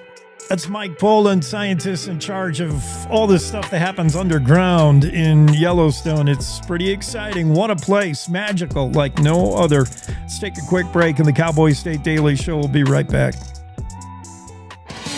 Want to stay in touch with what's happening around Wyoming? I'm Wendy Core, host of the Cowboy State Daily video newscast. From Mountain View to Upton, from Jackson to Cheyenne, our reporters are out there finding and telling the stories that matter. Every day, I talk to the talented journalists who are covering the topics, issues, and people that are important to Wyomingites. And in our daily newscast, I bring you their stories. Tune in to Cowboy State Daily video news every morning, only on CowboyStateDaily.com. Wyoming is a big state. There are so many stories to tell, and here at Cowboy State Daily, we pride ourselves in bringing those stories to you every day. I'm Riley Strand, videographer and production assistant for Cowboy State Daily Video News. Every day, host Wendy Core and I talk to the experienced journalists who are covering the topics, issues, and people that are important to Wyomingites. And in our daily newscast, we bring you their stories. Tune in to Cowboy State Daily Video News every morning, only on CowboyStateDaily.com. You're listening to the Cowboy State Daily Radio Network. Who can you turn to for news you can trust? Your local TV and radio broadcasters. You trust us to keep you safe during times of crisis and to deliver the weather, sports, and entertainment you rely on every day. We bring you the facts you need to make decisions that matter. And as misinformation floods social media, you can trust your local stations to deliver the truth. Text TV to 52886 and tell Congress you rely on your local stations for trusted news. You handle the healthcare, we'll handle the marketing. In need of a spark for marketing your medical practice? Loom Studio provides creative and strategic healthcare marketing that illuminates the path to bigger and better experiences for your business and your patients.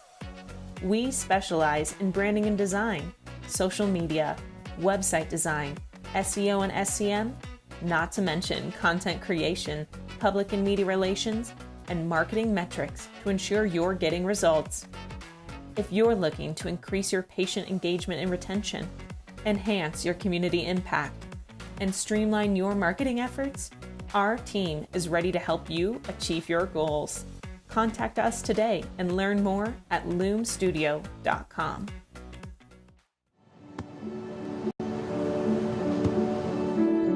I don't remember how it started. Go to that. Our back and forth. It always came back. Dad! You probably don't remember what you told me, That was perfect. but I heard every word.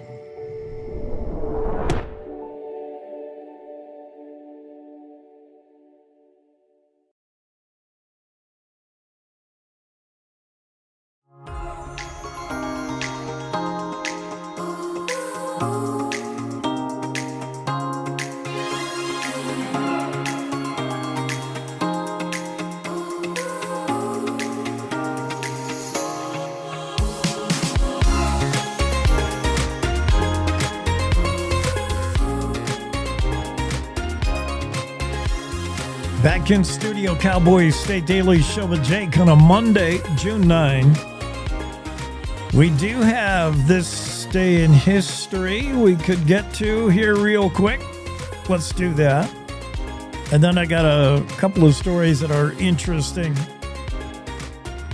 Renee Jean, and she's got two stories that are pretty cool I want to get to. And then a little heads up to motorists in the Cheyenne area to steer clear of the crazy white Honda lady. You know, just trying to perform a public service announcement duty. Stay away from that white Honda. This day in history, in 1858, John Osborne was born. Wyoming's governor following Governor Barber, who was also U.S. Assistant Secretary of State from 1913 to 1916. A physician by training, as was Governor Barber, who followed him. John Osborne was born in Westport, New York. This day, 1858. June 9, 1870. President Grant met with Sioux Chief Red Cloud. Red Cloud, often noted as the Plains Indian leader who won a war against the United States, Red Cloud's War. Red Cloud, very influential, very important in the Sioux Nation history, no doubt. President Grant met with Red Cloud on this day in 1870. 1936, the First National Bank of Rock River was sold to the town of Rock River. The building the bank was in features a Greek facade, which still stands today. It's currently in use in Rock River, last I heard, as town storage. This day, 1954, Wisconsin Senator Joseph McCarthy's era of influence came to an end, in which confrontation with Army Counsel Joseph Welch, McCarthyism, and the whole McCarthy era came to an end this day, 1954. In 2022, this day, Wyoming Congresswoman Liz Cheney delivered a major address on the occasion of the first of the open hearings regarding the January 6th committee. Remember, she chaired the committee looking into the events of January 6, 2021, and the insurrection at the White House. It was this day she delivered her first major address, this day in 2022. Also on this day in 2022, the U.S. Board on Geographic Names announced that Mount Doan in Yellowstone National Park was to be renamed the First Peoples Mountain. Mount Doan renamed on this day in history. All these things happen on this day in history. It's June 9. It's time to rodeo and the Western Ag Network's Rodeo Roadshow with Will Rasmussen. It's the Rodeo Roadshow on the Western Ag Network. Hi, everybody. I'm Will Rasmussen. Today, Sam Peterson, bareback rider from Helena, Montana, currently ranks 7th in the race for the world title. He travels with Weston Timberman of Columbus, Montana, who made his first NFR last year. We talk about a great relationship with the traveling partners, Weston and Sam. Coming up on the Rodeo Roadshow. Stay close. Good news, beef producers.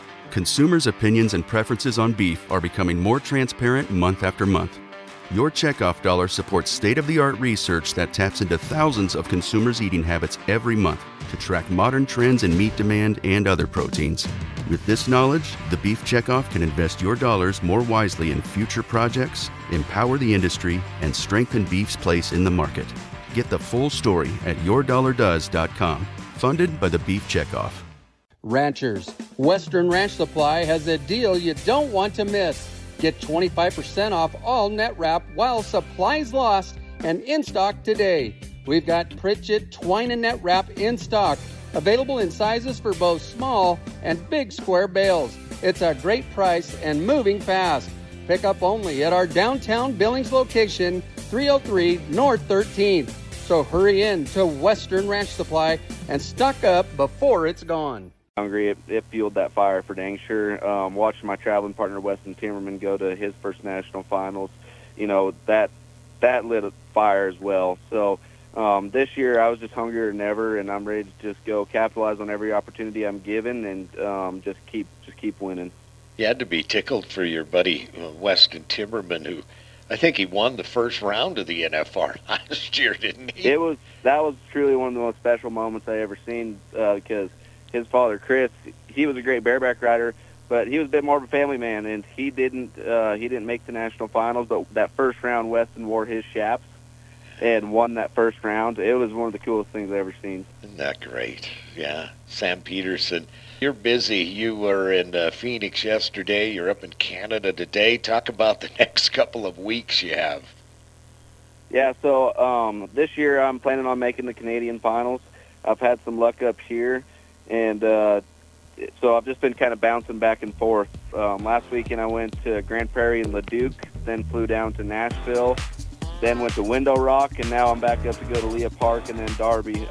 But the summer run's just starting to heat up, and there's going to be a lot of rodeoing coming up for Danger. Sam Peterson of Helena, Montana, on a mission to get to his first Wrangler National Finals rodeo. Our guest on the Rodeo Roadshow. I'm Will Rasmussen on the Western Ag Network. We're back.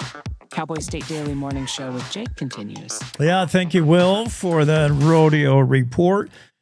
Let's go from rodeo to golf. Those two sports have so much in common, right? The chance of being injured much higher in rodeo, obviously, than golf. But we're not talking golf injuries. Renee Jean talks about how the golfing lifestyle has created its own kind of real estate niche in Wyoming. This is a nationwide trend that has definitely come to the Cowboy State, and that's golfing as a lifestyle and golfing as a property. In the late 2010s, if you can put yourself in that mindset, golf was on the downswing and not super popular as a sport. Golf courses, you certainly weren't seeing golf courses open or being designed in that era. In the late 2010s, golfing was really kind of down. But post-pandemic, golf has boomed into a $147 billion real estate bonanza, and that influence has gotten all the way out to Wyoming, not necessarily known as a golf mecca, not in the way Florida or Georgia are, but Wyoming and golf starting to become synonymous here, especially in the real estate world. It's so hot, in fact, golf is in real estate. It demands its own realtor. And Renee Jean explains, enter Golf Life Navigators. It's a Florida-based real estate venture that matches golfers with housing. Golf Life Navigators bills itself as eHarmony meets Zillow for golf. And while the company first focused on Florida, it's now expanding nationwide and already reached out to, of course, Jackson Hole, Wyoming, where Engel and Volker's agent Ann Fish said she works with this outfit, Golf Life Navigators. She told Cowboy State Daily, golf has a lot of ins and outs for people who live that lifestyle. She said it's a unique buyer. It may be niche, but it requires an agent, a realtor that understands the world and the life of golf. Fish said it's a unique buyer, a buyer to understand. They want to know things about golf, like, for instance, if they're looking into a certain home in a golf community, they want to know, is it a snooty golf community? And I don't know if the buyer wants to know the more snooty, the better. I'm not sure. But are people approachable? Is it a full-time community? They have a lot of questions that are particularly designed toward golf. So you better know the sport and you better know the lifestyle. Ann Fish said they definitely, realtors, they definitely need to understand the relationship between the club and the neighborhood. In some courses, for instance, you have to be a member to live there. You have to own property in order to golf there. In other communities, that's not the case. But the whole idea, according to Ann Fish and others, is golfing is back again. Golfing is made great again, and it is affecting a certain niche part of real estate, and it definitely has come to Wyoming. Renee Jean also has a story about how a huge Hail Mary saved the Sheridan Inn from caving in. The historic Sheridan Inn dates all the way back to the 1890s. Historic building that Buffalo Bill Cody built in the 1890s. A little more than 20 years ago, back in the 2000s, there was indications the building was falling apart. There were some cracks in the building.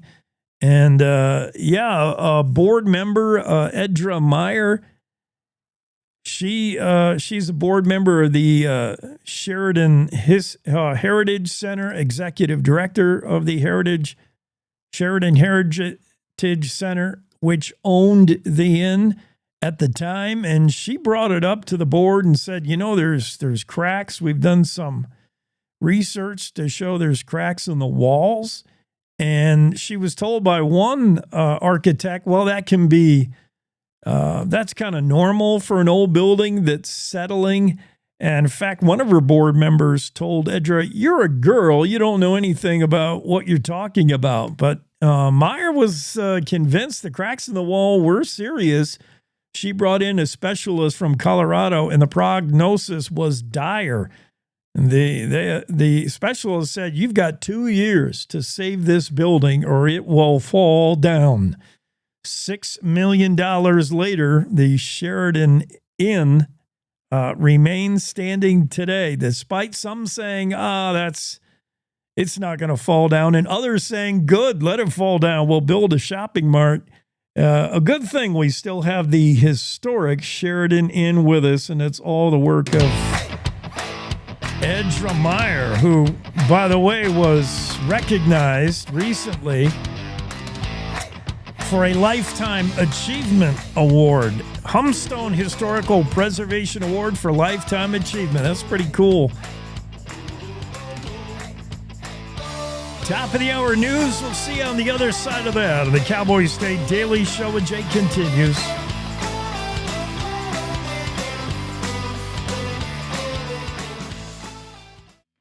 It's time to take a look at what's happening around Wyoming. From the Cowboy State Daily Newsroom, I'm Wendy Core. The Trump-endorsed One Big Beautiful Bill Act, U.S. House Resolution 1 of 2025, would extend the 2017 personal income tax cuts and instill other tax provisions, but could add at least $3 trillion to the nation's long-term deficit. And Cowboy State Daily's Claire McFarland reports that Wyoming legislators are raising a warning flag about a provision of the bill that could violate the 10th Amendment's guarantee of certain state rights. Somewhere in all of that, according to State Representative Daniel Singh, the 10th Amendment is being trampled. And what he's talking about is a clause that says states cannot enforce any AI strictures for 10 years, right? So the feds are investing all of these millions into their own AI developments. And then there's a clause that says the states cannot do anything about it. It's about state sovereignty. It's about local control. And those are tenets that are very near and dear to Wyoming. Wyoming Senior Senator John Barrasso's office isn't sure if the AI provision is going to be in the bill once it hits the Senate floor. The hotly debated hunting matter of how far is too far for ethical rifle shots came up again Friday at a Wyoming legislative committee where lawmakers were in a quandary on how to regulate the issue.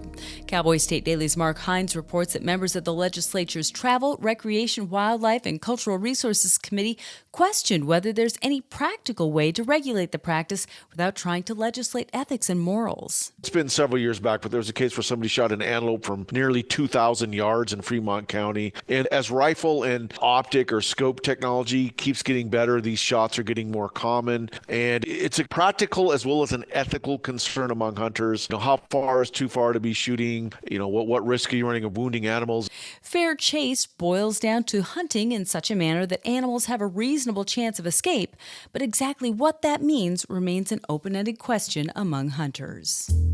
Well, if you're looking for a fun place to grab drinks and mingle on a Saturday night in the south central Wyoming town of Wamsutter, population 193, here are 2 words for you: good luck.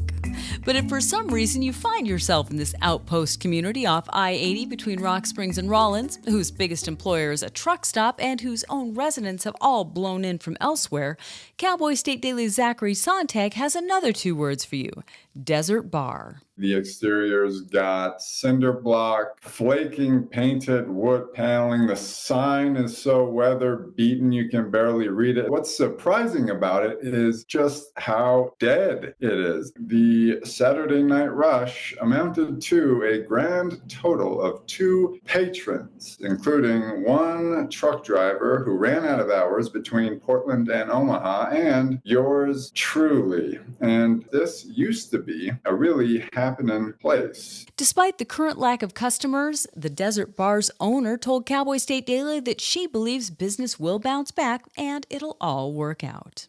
I'll be back with more news right after this.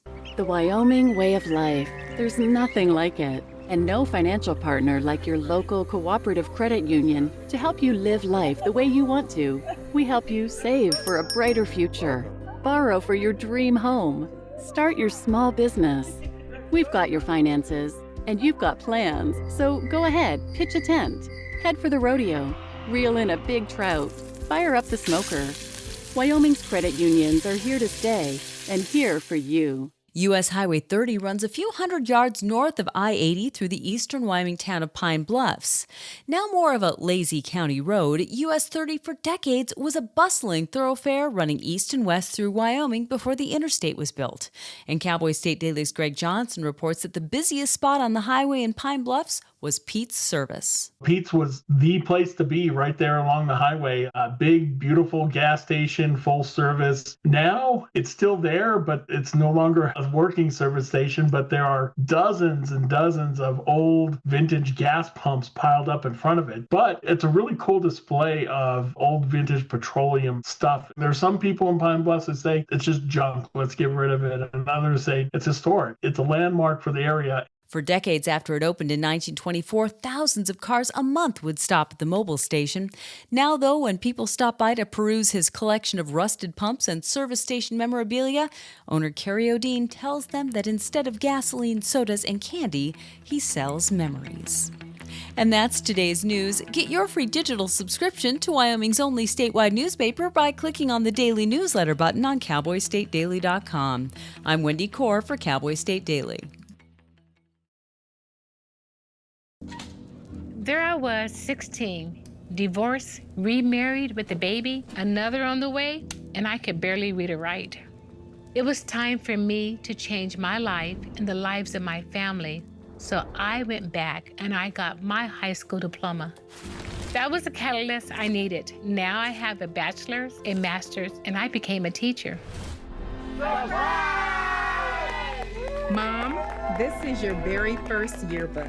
Your commitment to education motivates me, your coworkers, and your students. You showed me that if you come from nothing, you can still be anything. You told me I deserve to succeed. It's been 15 years, and I still live by that. You're the model for success for your kids, grandkids, and your students. When I look at all these success stories, I cannot help but think it all started by getting my high school diploma. When you graduate, they graduate. Visit finishyourdiploma.org to find free and supportive adult education centers near you.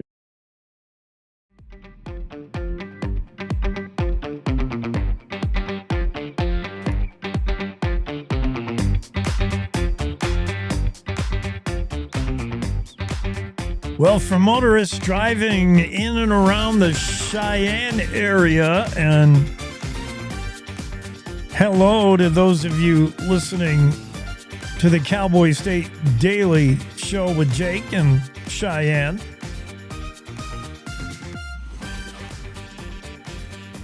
Heads up, I'm not telling you anything you don't already know, apparently. This is kind of well known. Almost everybody knows, but not everybody. You thought almost everybody knew not to approach bison in Yellowstone. Then you find out there's always that someone. Maybe there's always that someone driving in the Cheyenne area. Maybe you're just passing through and you're not aware, but there is the crazy white Honda lady.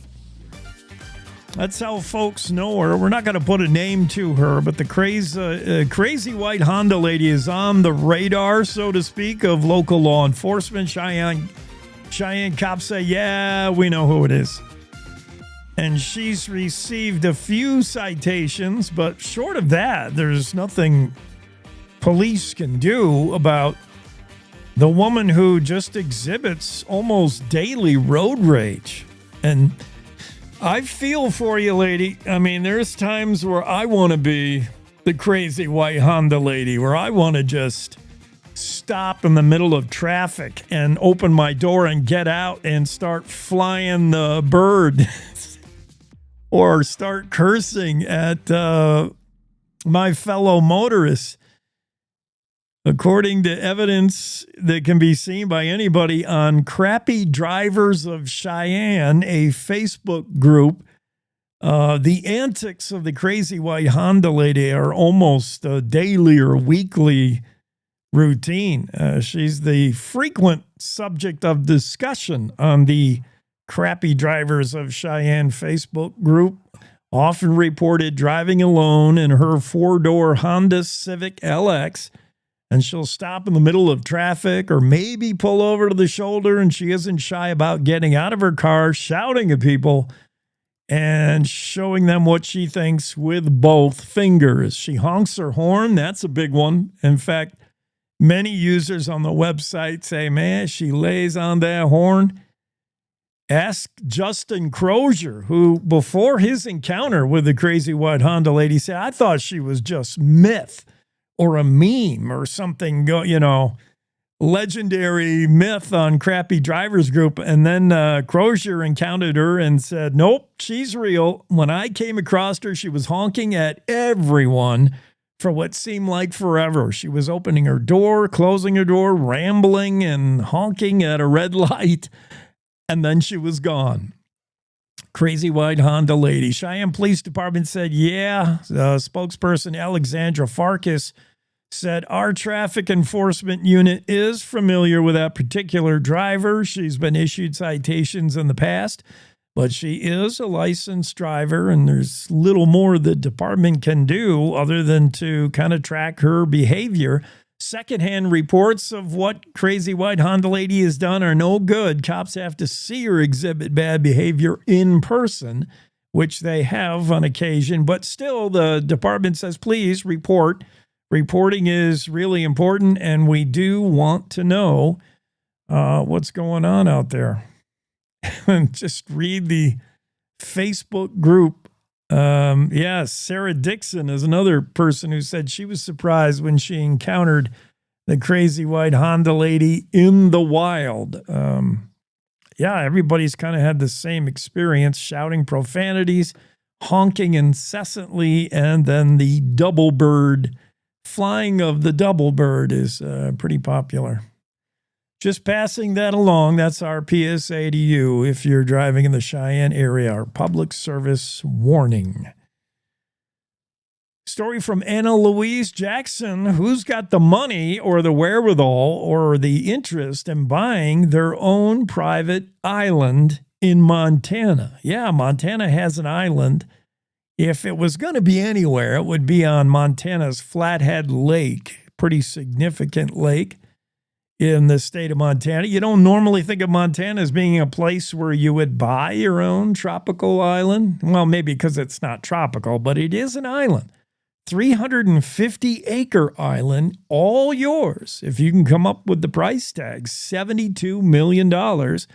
Anna Louise talked to the agent, real estate company listing this, and they explain what comes with your island, which is a huge, 45,000 square foot French style villa. Those of you who want to see a photo of this or learn more, you can get on the website, cowboystatedaily.com. Look for the story from Anna Louise about your own private island on Flathead Lake. The island is, what is the name of this island for $72 million? I guess we should know what island we're buying just so you don't buy the wrong one by mistake. It comes with this huge mansion, which is basically unfinished. So realtors would say an unfinished mansion just means you have a clean palette. You have you have an open palette with which to work with. You're facing nearby Wild Horse Island, but this island is... Oh, I have the name of it. No, I can't. I can't find it. There can't be that many islands. Hall & Hall has the listing on the property, Missoula-based Hall & Hall. And they said the $72 million's probably not going to budge much. If you want to lowball The Lee family, it probably won't work because it's been listed for 3 years and the family has not come down even a cent in the whole time. Cromwell Island. Okay.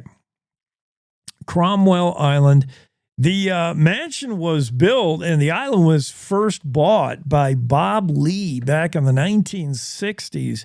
Bob Lee founded Hunting World. He was a famous collector, conservationist, explorer. He bought Cromwell Island along with his wife, Anne Brockington Lee.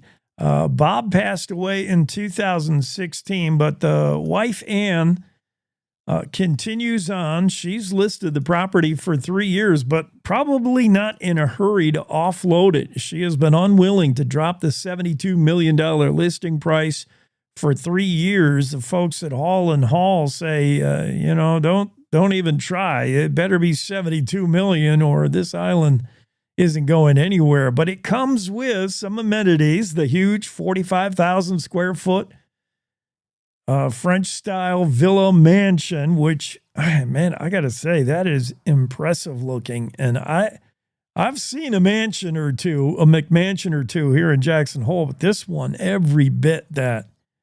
Unbelievable. The whole island's yours. You got a huge dock that'll accommodate a 70-foot yacht, if that's what you're rocking, in Flathead Lake. That's got to be... I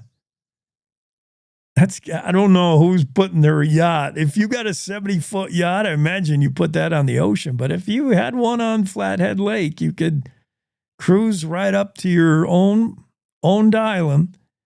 I'm looking at photos in the interior. Yeah, this is totally unfinished. I mean, you're gonna have to do everything to the interior. Exterior-wise, looks fantastic. I mean, this stone mansion looks pretty cool, but on the inside, yeah, you're gonna need to do everything. But assuming you got $72 million for the island, a few million more to finish the mansion probably is nothing. Your neighbors, they're going to be all wildlife. Plenty of bears around in the area. Certainly good fishing on Flathead Lake and any other amenities you can think of. But the story from Anna Louise Jackson, will anyone buy this $72 million private island in Montana? Hall & Hall has the listing, just in case you got $72 million burning a hole in your pocket. The story from Mark Hines, interesting, brings up all kinds of ethical hunting questions. Lawmakers ponder whether they should get involved in the ongoing dispute about extreme range hunting. And Mark explained, as optics get better and better and equipment gets better and better, hunters are able to make shots on wildlife or targets of any kind, really, from extreme distances. We're talking about 2,000 yards away.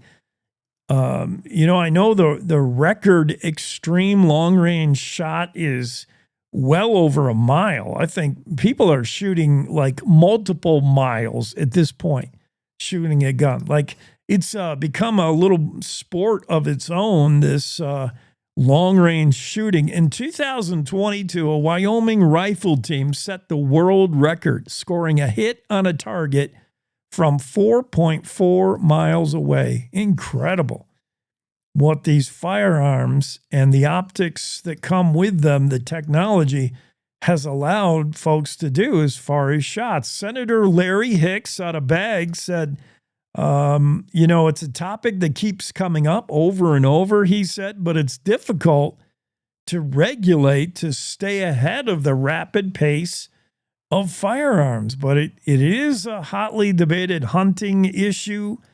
Ethical rifle shots came up again Friday of last week at the Wyoming Legislative Committee.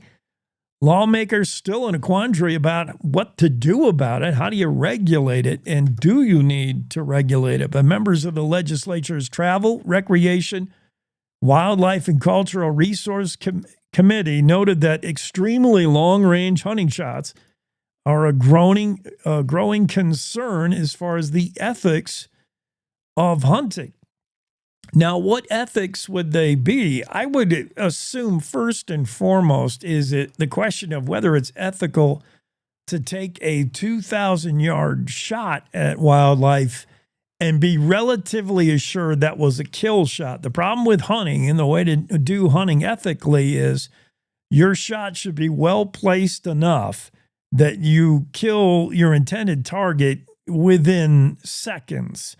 And to have to trail a wounded, bleeding animal is no fun. Any hunter who's had to do that will tell you that's not the greatest way to go about hunting. You feel bad about it, a suffering animal, number one. Number two is it's not fun tracking down a wounded animal, especially if he's not mortally wounded. It could take hours. Some animals are never found. That's not ethical hunting for sure. So that's why hunters make sure that they're relatively assured that that shot will be a kill shot. So a lot of guys will not take much more than a few 100-yard shot. I mean, 200-yard shot with today's optics and your average hunter is pretty good distance. Anything beyond 500, for instance, starts to get it. You better be an elite shooter with very good firearms. But there's one case that's still talked about today, and that was an instance of a hunter in Fremont County who shot an antelope from nearly 2,000 yards away. Can you imagine?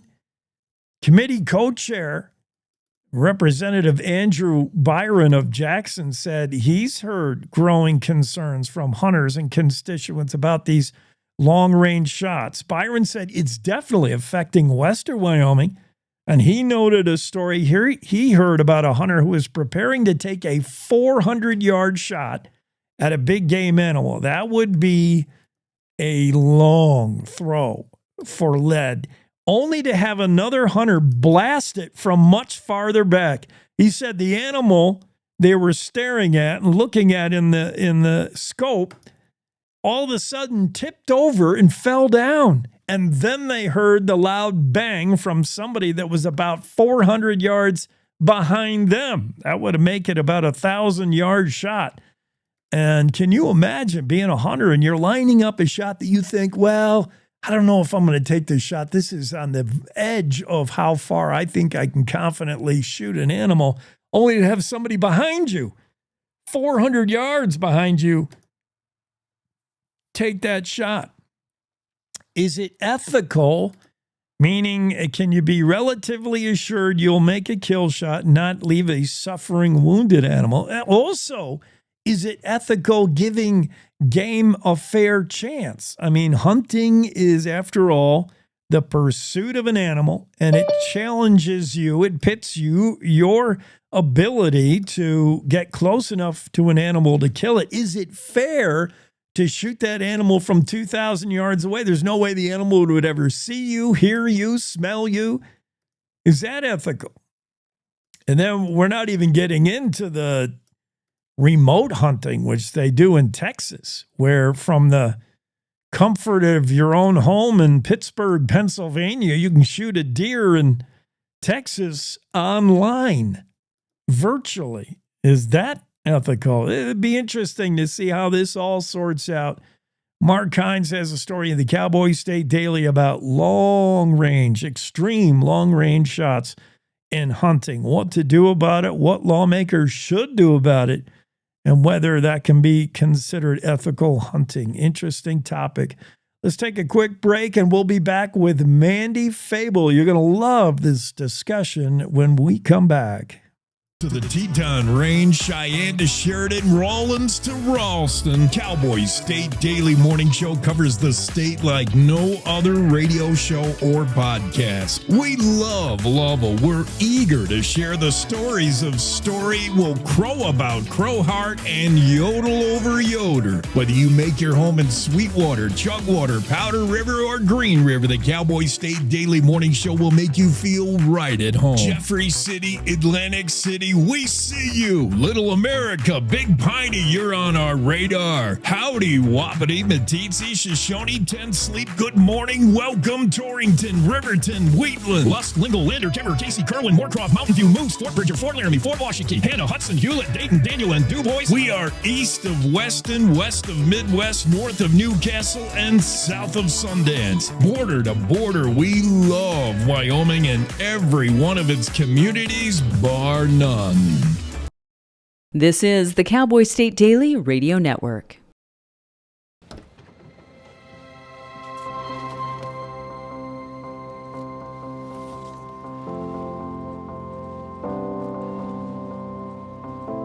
The impact of a meal goes well beyond feeding our bodies. Food can open endless possibilities for people to thrive.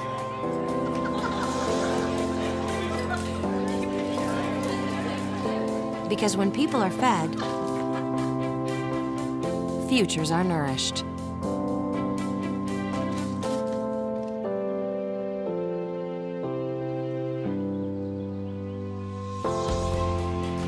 Everyone deserves to live a full life. And with your help, together we can end hunger. Join the movement at feedingamerica.org/actnow. Meet Norm. He lives with anxiety, but with the help of this latest innovation from Be Normal, he can be normal, just like everyone else. With the swipe of a finger, you can project happiness, confidence, machismo. Why settle for being real when you can be normal? The Normal Maker, new from Be Normal. This item doesn't really work because there's no such thing as normal. We're all different. What we like, how our brains work. In fact, 1 in 5 of us live with mental illness. Don't filter who you are. Start by talking to someone you trust. And remember, there is no normal. Nestled between Casper Mountain and the North Platte River, you'll find the heart of Wyoming.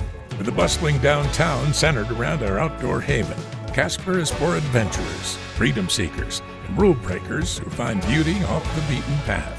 So if touchable history, a vibrant community, and uninterrupted outdoor recreation define your travel itinerary, allow us to welcome you to the one and only Casper, Wyoming.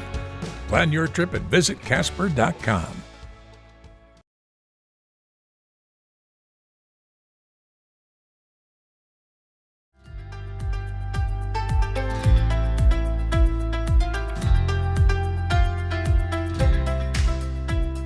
Cowboy State Daily Show with Jake on a Monday, and Mandy Fable joins the discussion. We're going to tell you why. We're going to tell you who, all that kind of stuff. But first off, Mandy, we got to get one thing cleared up. Thanks for being on, by the way. Appreciate it. Yeah, happy to be here. Happy Monday, Jake. Happy Monday. This is the Executive Director of Leadership Wyoming. You've heard of that program, I'm sure. That comes up all the time. Whenever you meet somebody from Wyoming who just seems to be exceptional in many ways, chances are they went through the program, Leadership Wyoming. It is really cool, and we'll talk a little bit about that. We have you on to talk a little bit about Matt Kaufman, but before we do, we got to get this cleared up, Mandy. Because as a lifelong Yankees fan, I'm speaking to a former employee of the Los Angeles Dodgers, and I got to make sure you're not going to wave the Dodgers card in my face right now. I won't do it. I won't do it. The good news is 1 year of working for the Dodgers made me realize very quickly that I did not want to continue living in Los Angeles, and that's what made me move to Wyoming. So good not even really a fan of them. Good for you. We're in good company. Awesome. Mandy now lives in Lander. She got her MBA from UW, by the way. This has got to be a misprint in 2010. That's way too long ago. You mean like a couple of, but Mandy's in Lander now. She was just on the Roundup not long ago with Wendy Core back in September of last fall. That was cool. That was a great way to get introduced to you. Before we talk about your column, the piece you wrote in the Cowboy State Daily, Tell me a little bit about how you were introduced to Leadership Wyoming and what you do as the ED of that now and what they're all about. Yeah, thanks so much. Thanks, Jake. It's so fun to be here. Fun way to kick off a week. I first went through the program of Leadership Wyoming back in 2016 and 2017 under the former director and founder, Bill Schilling. So he had kind of created the program and ran it for close to 20 years. And then I went through it, what ended up being his last year as the director. And so the following year, he ended up parting ways and there was a vacancy and I ended up applying for it, feeling like probably I wasn't quite qualified. My background had been, what brought me to Lander was working for NOLS, National Outdoor Leadership School. And then from there, I transitioned to working for the Wyoming Community Foundation. So I had experience in leadership development and teaching, and I had experience in nonprofit management. But it was definitely a stretch of a big kid job at a time in my career that I was looking for growth, but maybe a little naive to what it means to run an organization like this. So they took a chance on me, and I'm so grateful that they did. That was almost 8 years ago. And it's just been a dream job. I mean, truly in every way. And so every year I get to work with about 100 leaders who are in our programs, a kind of cohort program that most people think of with Leadership Wyoming, multiple sessions around the state to understand the issues facing the state, work on their own personal leadership growth, and form a connection with their cohort.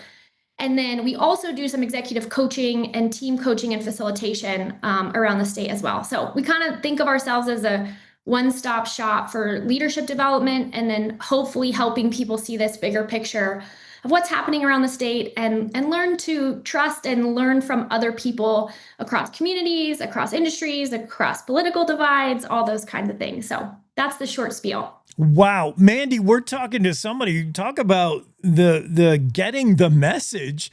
You're in Leadership Wyoming and your takeaway is I could do this job. Like you like what a lot of people say. I mean, shoot high, dream big, shoot high. And you got the gig and you had to get up to speed pretty fast, I bet, as the executive director of Leadership Wyoming. What did you think that first week, that first month on the job? Like, oh, man. Yeah. So there's actually a really funny story from my first day on the job, which is that the class of 2010 or 11, I can't remember for sure, had purchased a barrel of whiskey from Wyoming Whiskey back when it was kind of being built up. Yeah. And I got a call from that class on literally my first day of work. And they're like, we have a barrel of whiskey that we want to donate to Leadership Wyoming. Where do we drop it off? I was like, what? You said my house. Yeah, exactly. you were like, wait a minute, what is this? Yeah, well, I had to suddenly had to figure out, where can we store it? What can we actually do? Because you can't just sell alcohol as an organization. They wanted it to go to a benefit of one of their classmates who had passed away, George McIlvain of Cheyenne. They wanted to create a scholarship in his name, which is like such a great and kind thing to do. But that was sort of a small window into the number of things that sort of came across my desk. My motto, looking back, I don't know that I knew this in the moment, but looking back was, you can accomplish a lot with naivety and enthusiasm. And there were just things I didn't actually imagine how they could go wrong. And in retrospect, I could see that. I'm like, okay, that could have gone a different direction. But when you don't know that, you just keep charging, you ask for help. You don't worry about being right. You try to get it right for the organization and for the people you're serving. And so I was a pressure cooker for me for the first couple of years in that job. If I didn't have the experience when I started, which I don't think I did, I started to have it after the first couple of years in the organization, which I'm so thankful. Awesome. And Mandy, you're a really good writer. You express yourself really well. This column in the Cowboy State Daily, you introduce us to a pretty cool guy, Matt Kaufman. And Mandy writes about Matt. He represents a new narrative for Wyoming, one where innovation and tradition coexist, one where being from a small town like Chugwater, Wyoming, doesn't limit one's global impact, and where Wyoming's small size actually becomes an advantage. I've heard this message over and over from different people in Wyoming, but you're right. Matt's a great example of what Wyoming is and can be and all that kind of stuff. How'd you get introduced to Matt, and give us a little background on this guy? Yeah, Matt's awesome. So actually in my first year as a director of Leadership Wyoming, Matt was one of a few people who was a graduate of the program who reached out and sort of just said, let me help you. Like, you don't yet have the Rolodex that you need to cover the issues facing Wyoming. And at that time, he was on the Endow Council, and we were heading down to Cheyenne, and he asked if he could help put together a panel to talk about what Endow was up to, looking at the future of the state. And I said, please, by all means. So he brought Jared Stack down, and the two of them just really frankly and honestly talked about what Endow was up to, what the options were, what it would take for Wyoming to evolve. And so that was, him sort of rescuing me was my first introduction to him. And then I've just continued to follow his career trajectory and his impact. And I think this is so true of so many leaders in Wyoming are so understated. Like Matt has received international and certainly national recognition for the work that he's contributed, and it's never about him, so he doesn't need the glory or he doesn't need the credit. But it's really neat to celebrate those kinds of leaders who are literally leapfrogging, technology, policy, things to get Wyoming at the front of this innovation line across the whole globe. And so just sort of knowing that story and knowing how much he had to do with it, even if he didn't pass the ultimate policy, but he was such an integral part of creating it. And so it's fun to get to celebrate those kinds of leaders. And that's kind of what I like to do with my column. I do some pieces that are just reflective thoughts, leadership, musings, more or less. But I get to meet so many amazing people in my job that it's fun to sort of share those lenses with the rest of the state too. Yeah, and I'm super glad, and I know I'm a benefit of having now been introduced to Matt Kaufman, 5th generation Wyoming native.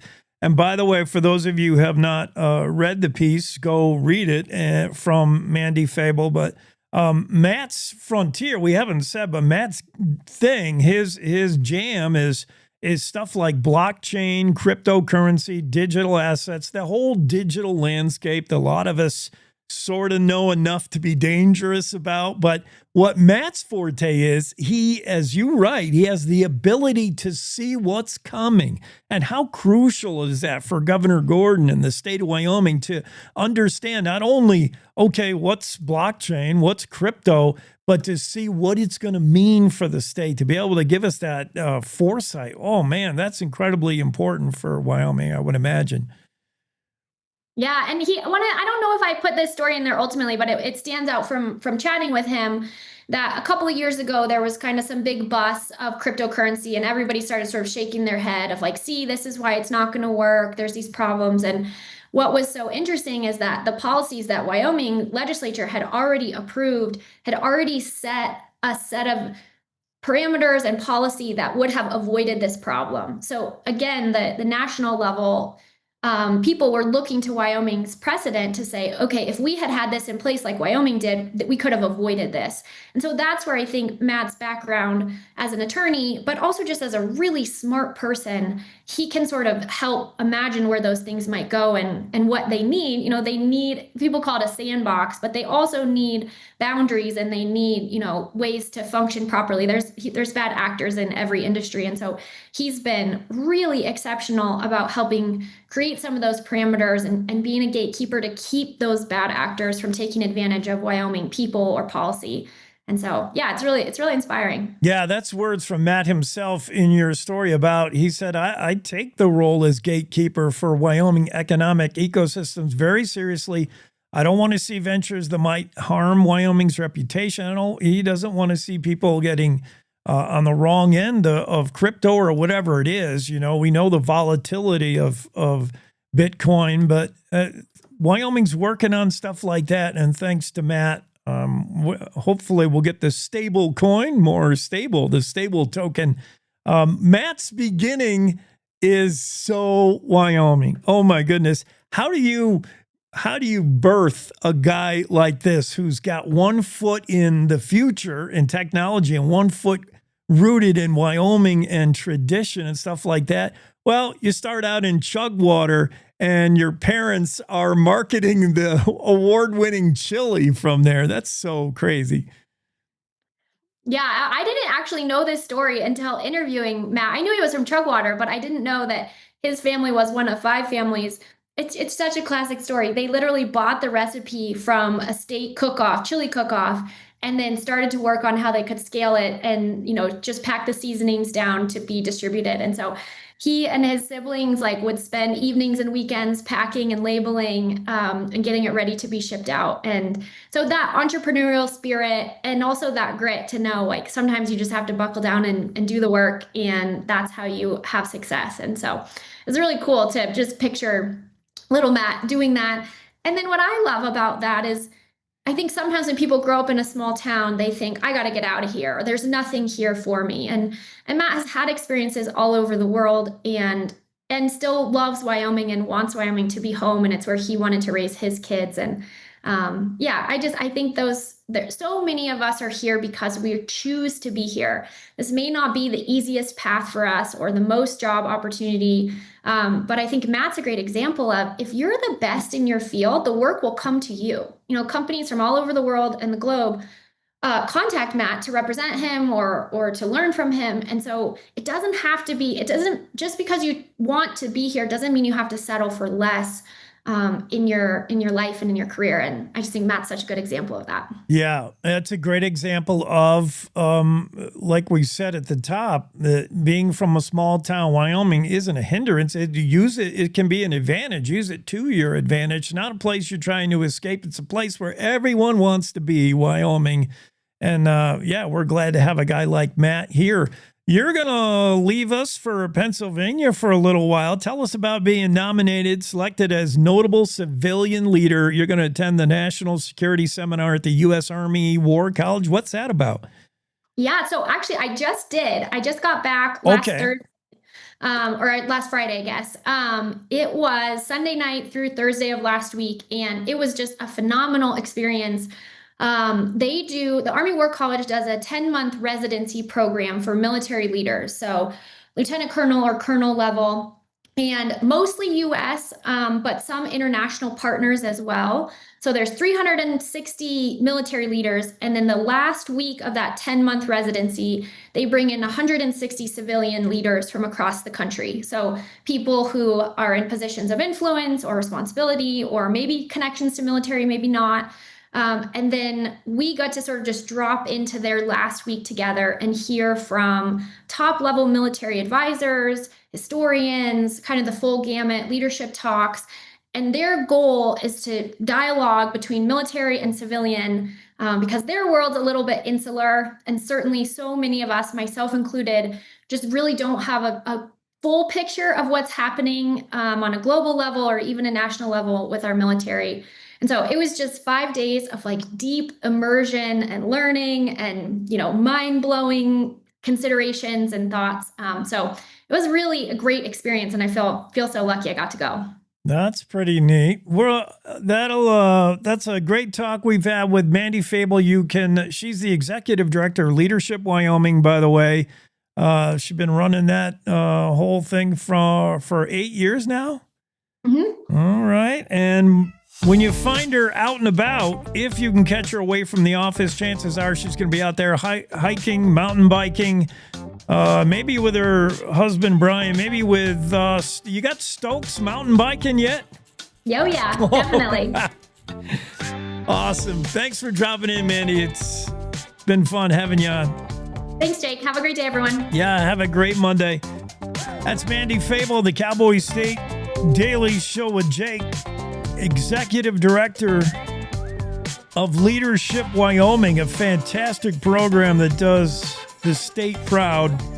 And in her latest piece written for the Cowboy State Daily, she introduces us to fifth-generation Wyoming native Matt Kaufman, who embodies the frontier spirit that his family heritage and just his unique place growing up in Chugwater. He now lives half in a future world of digital landscape and blockchain, crypto, digital assets. He advises on all that kind of stuff for the state of Wyoming to help lead us into that new age. Yet he's as grounded as can be, coming up in Chugwater, Wyoming, where his family once canned or bottled. I don't know what you do with chili. Of course, the famous Chugwater Chili Cook-Off, and he's got a unique background, unique history, and thanks to Mandy for highlighting that for us. Mandy Fable on the show. We'll take our final break of the show this morning and be right back. Running for the home stretch of the Cowboy State Daily Show with Jay continues right after these quick announcements. Wyoming is the cowboy state. From corner to corner, there are so many stories to be told, and more cowboys and cowgirls are turning to the Cowboy State Daily News team to keep them in touch with what's happening both locally and in other parts of Wyoming. I'm Riley Strand, videographer and production assistant for Cowboy State Daily Video News. We're proud to bring the most important stories to our viewers every day. The stories that start conversations, the stories that make us laugh, the stories that make us think. Our experienced journalists at Cowboy State Daily are crisscrossing the state every day, talking to those who know the news best. Every day, host Wendy Core and I talk to the reporters who are covering the topics, issues, and people that are important to Wyomingites. And in our daily newscast, we bring you those stories. Tune into the Cowboy State Daily Video Newscast every morning, only on cowboystatedaily.com. You're listening to the Cowboy State Daily Radio Network. Wyoming is a place of unlimited potential, a place that inspires us to dream. Since 2014, Wyo Lotto has given back over $180 million to our great state through transfers, winnings, commissions, and more. Dollars that have gone directly into your cities, towns, and counties. Dollars that have changed lives and set dreams in motion. Thank you, Wyoming, for a legendary 10 years. We can't wait to dream up what's next.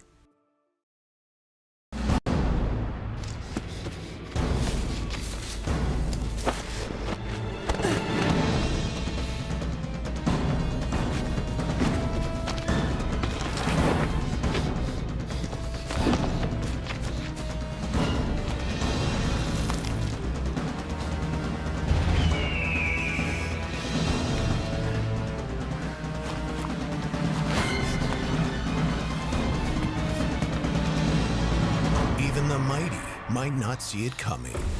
It's prediabetes, and it captures 1 in 3 adults. You may not even know you have it, but you can escape. Take the 1-minute prediabetes risk test to know where you stand. With early diagnosis, you can change the outcome and prevent or delay type 2 diabetes. Be your own hero on smartphones everywhere at doihaveprediabetes.org. Year after year, we continue to serve new neighbors across our state.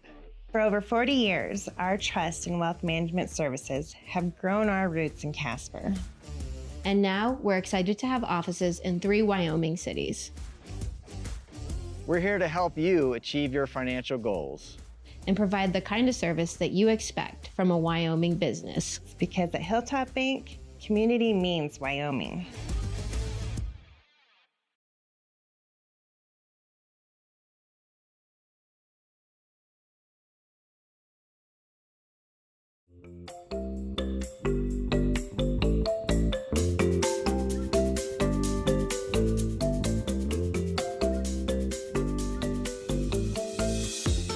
One of the most detestable things about lawmaking and legislation and politicking in general, for me, one of the most distasteful things is when you get these bloated bills, these pieces of legislation that have been so tweaked and so added on that they hardly reflect the original intent anymore. And I understand how easily it happens, you know, when you get these amendments and these riders attached to a bill that you think, what has this got to do with the bill's intent? It's other lawmakers, your peers, who presumably promised to raise their hand when your piece of legislation goes up for the vote, if you'll tuck into this one thing that my constituents want to get passed. If you throw that in your big, beautiful bill, then I'll vote for it. If you put that in your crypto bill, Cynthia Lummis, then I might vote for it. It's that kind of stuff that they're not backdoor deals, they're front door deals, they're handshake agreements, but it's what just ruins bills that had good intent. And it's just so detestable about legislature. I hate that. For instance, Senator Cynthia Lummis, of course, she has her Genius Act, a landmark cryptocurrency bill. And there are now to date, according to Sean Berry's story, Sean Berry, a correspondent for Cowboy State Daily in Washington, D.C., Sean says the Genius Act now has attracted some 82 amendments, including a few unrelated hot-button issues like credit card fees and tariffs. What do they have to do with Lummis's crypto bill? Probably nothing, other than a promise of a vote. If you wash my hand, I'll wash yours, kind of vote trading. It's just, I hate when that stuff happens.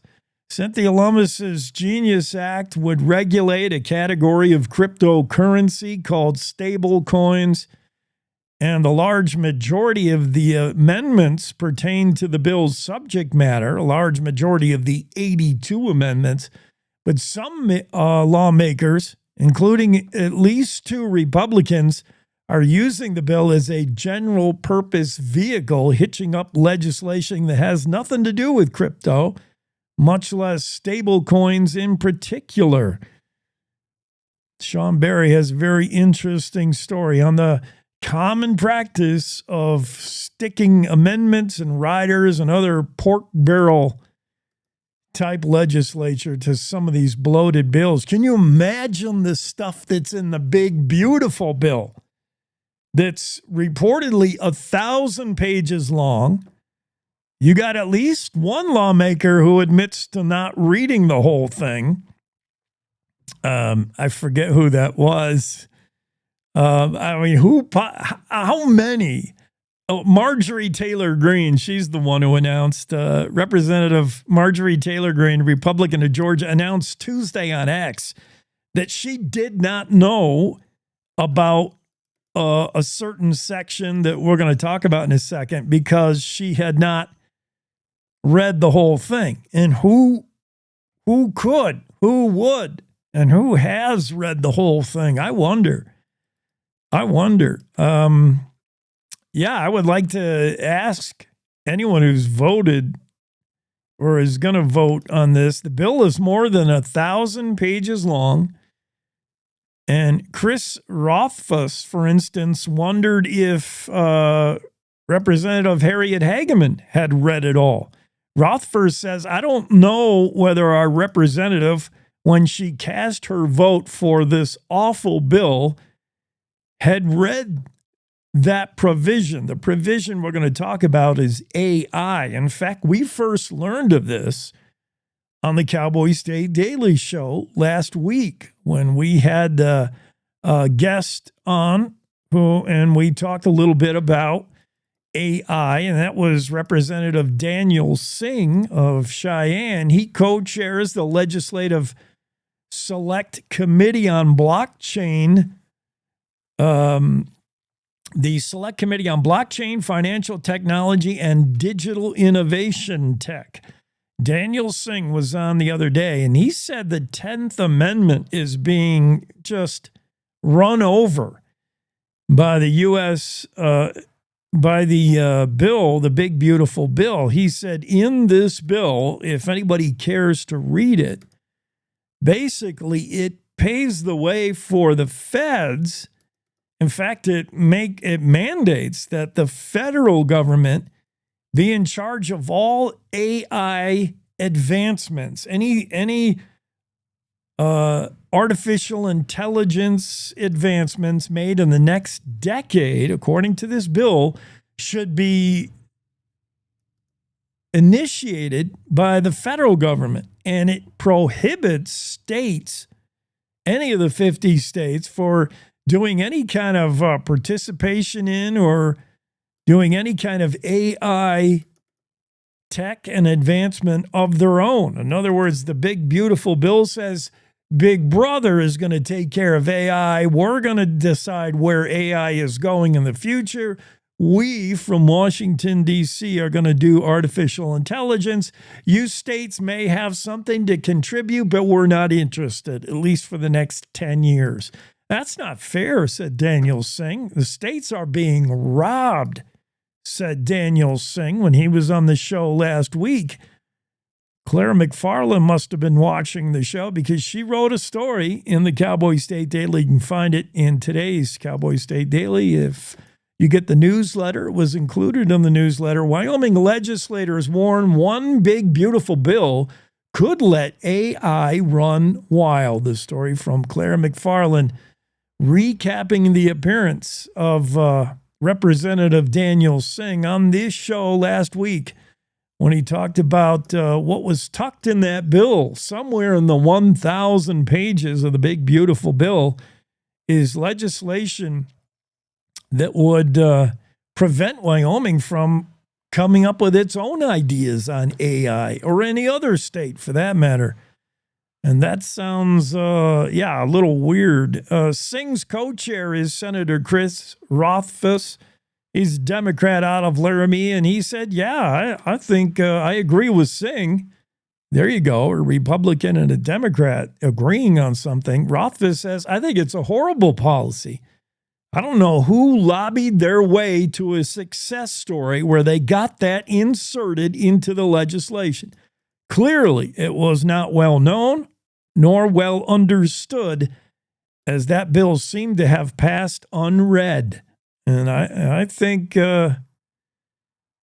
Rothfuss has something there. In fact, Marjorie Taylor Greene, as we just talked about, announced Tuesday on X she did not know about that section on AI and how it would make it a federal government thing and take anything away from the state's ability to advance AI into the future. And she is adamantly opposed to it, despite having voted for the bill. And that probably had a lot to do with the fact that this bloated piece of legislation is 1,000 pages long. How many who voted actually read it all? And I'm sure there are members of the House and Senate that have people on staff whose requirement it is to read it. They have to do the homework.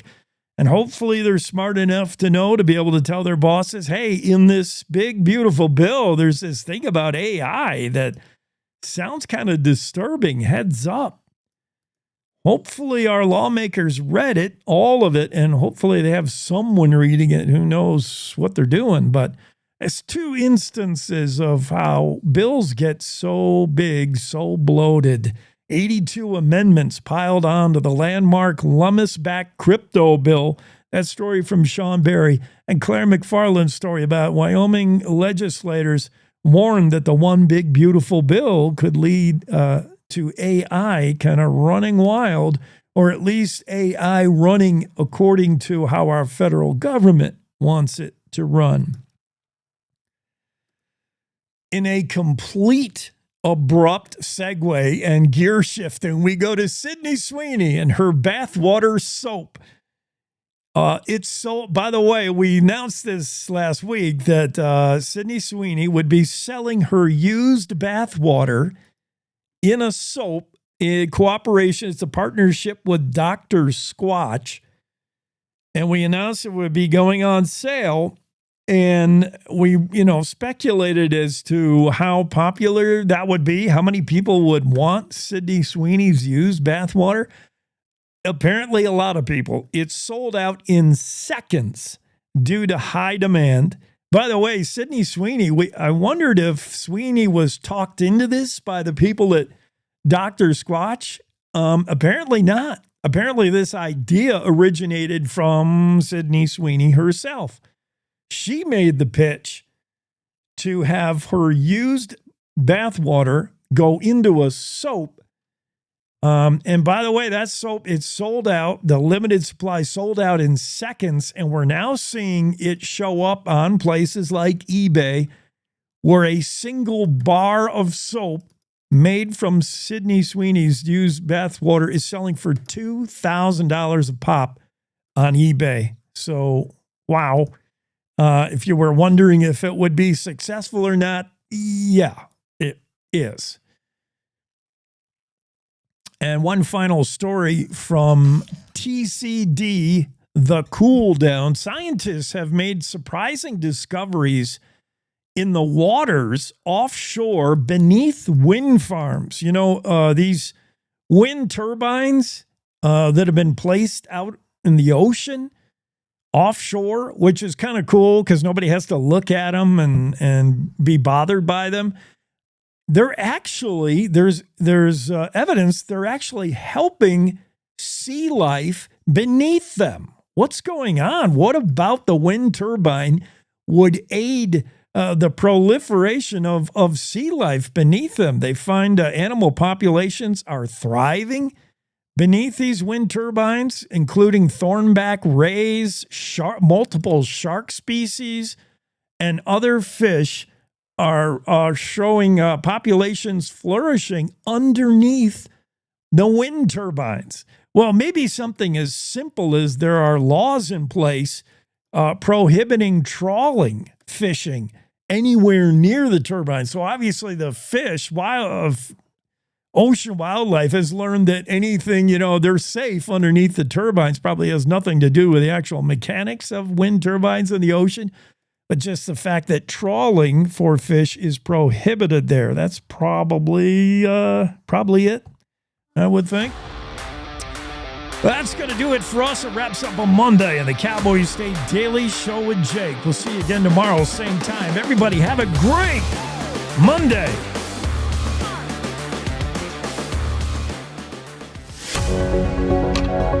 Good morning. This is the Cowboy State Daily Morning Show with Jake.